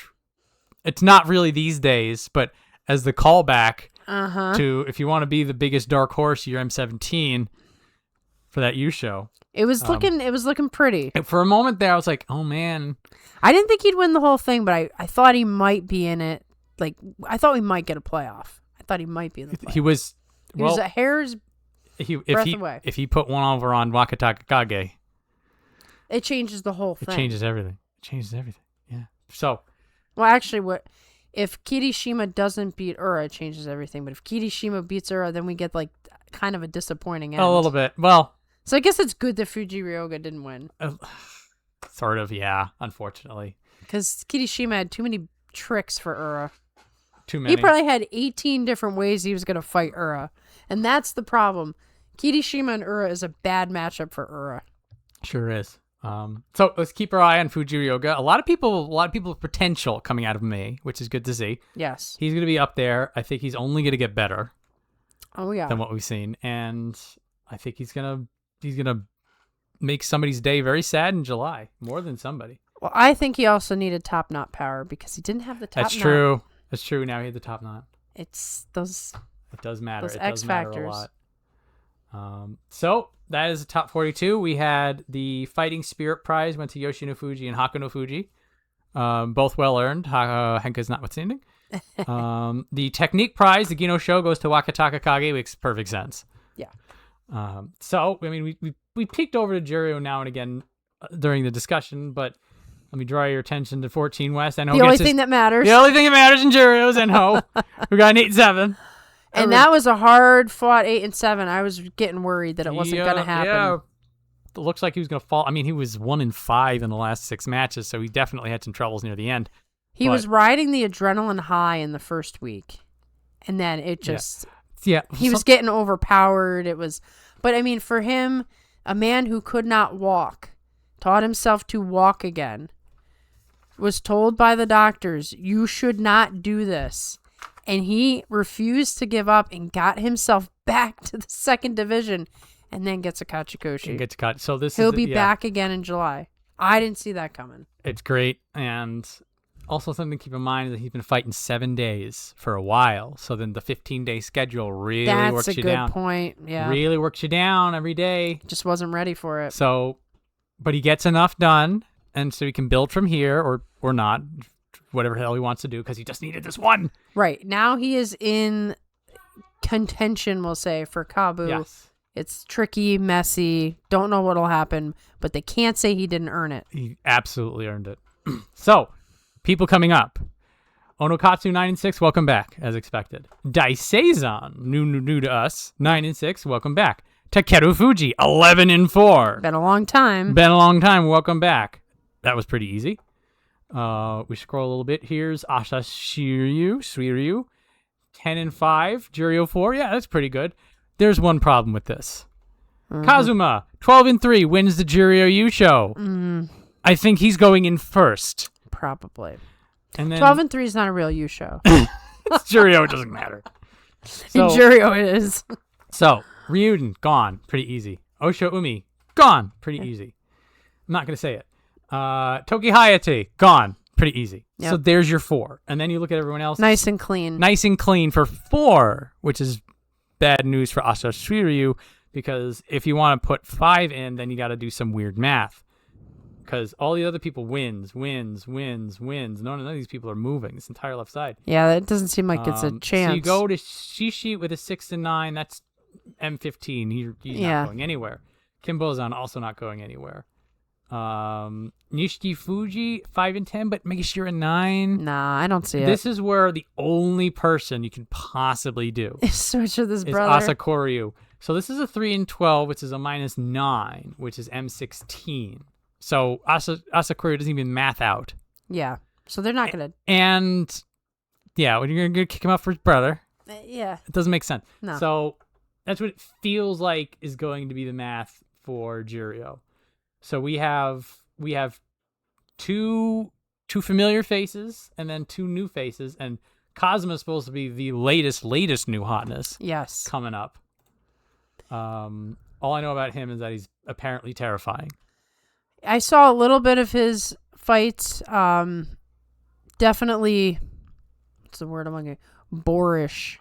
Strong. Yeah, like a big boar who's gonna get you with his tusks and just stab you. That will be things to look forward to in July, along with hopefully there being less than 5 top wrestlers gone. I at least expect to see Hoshiru, Awanishiki, and Kotozakura back. I'm not confident about Onosato.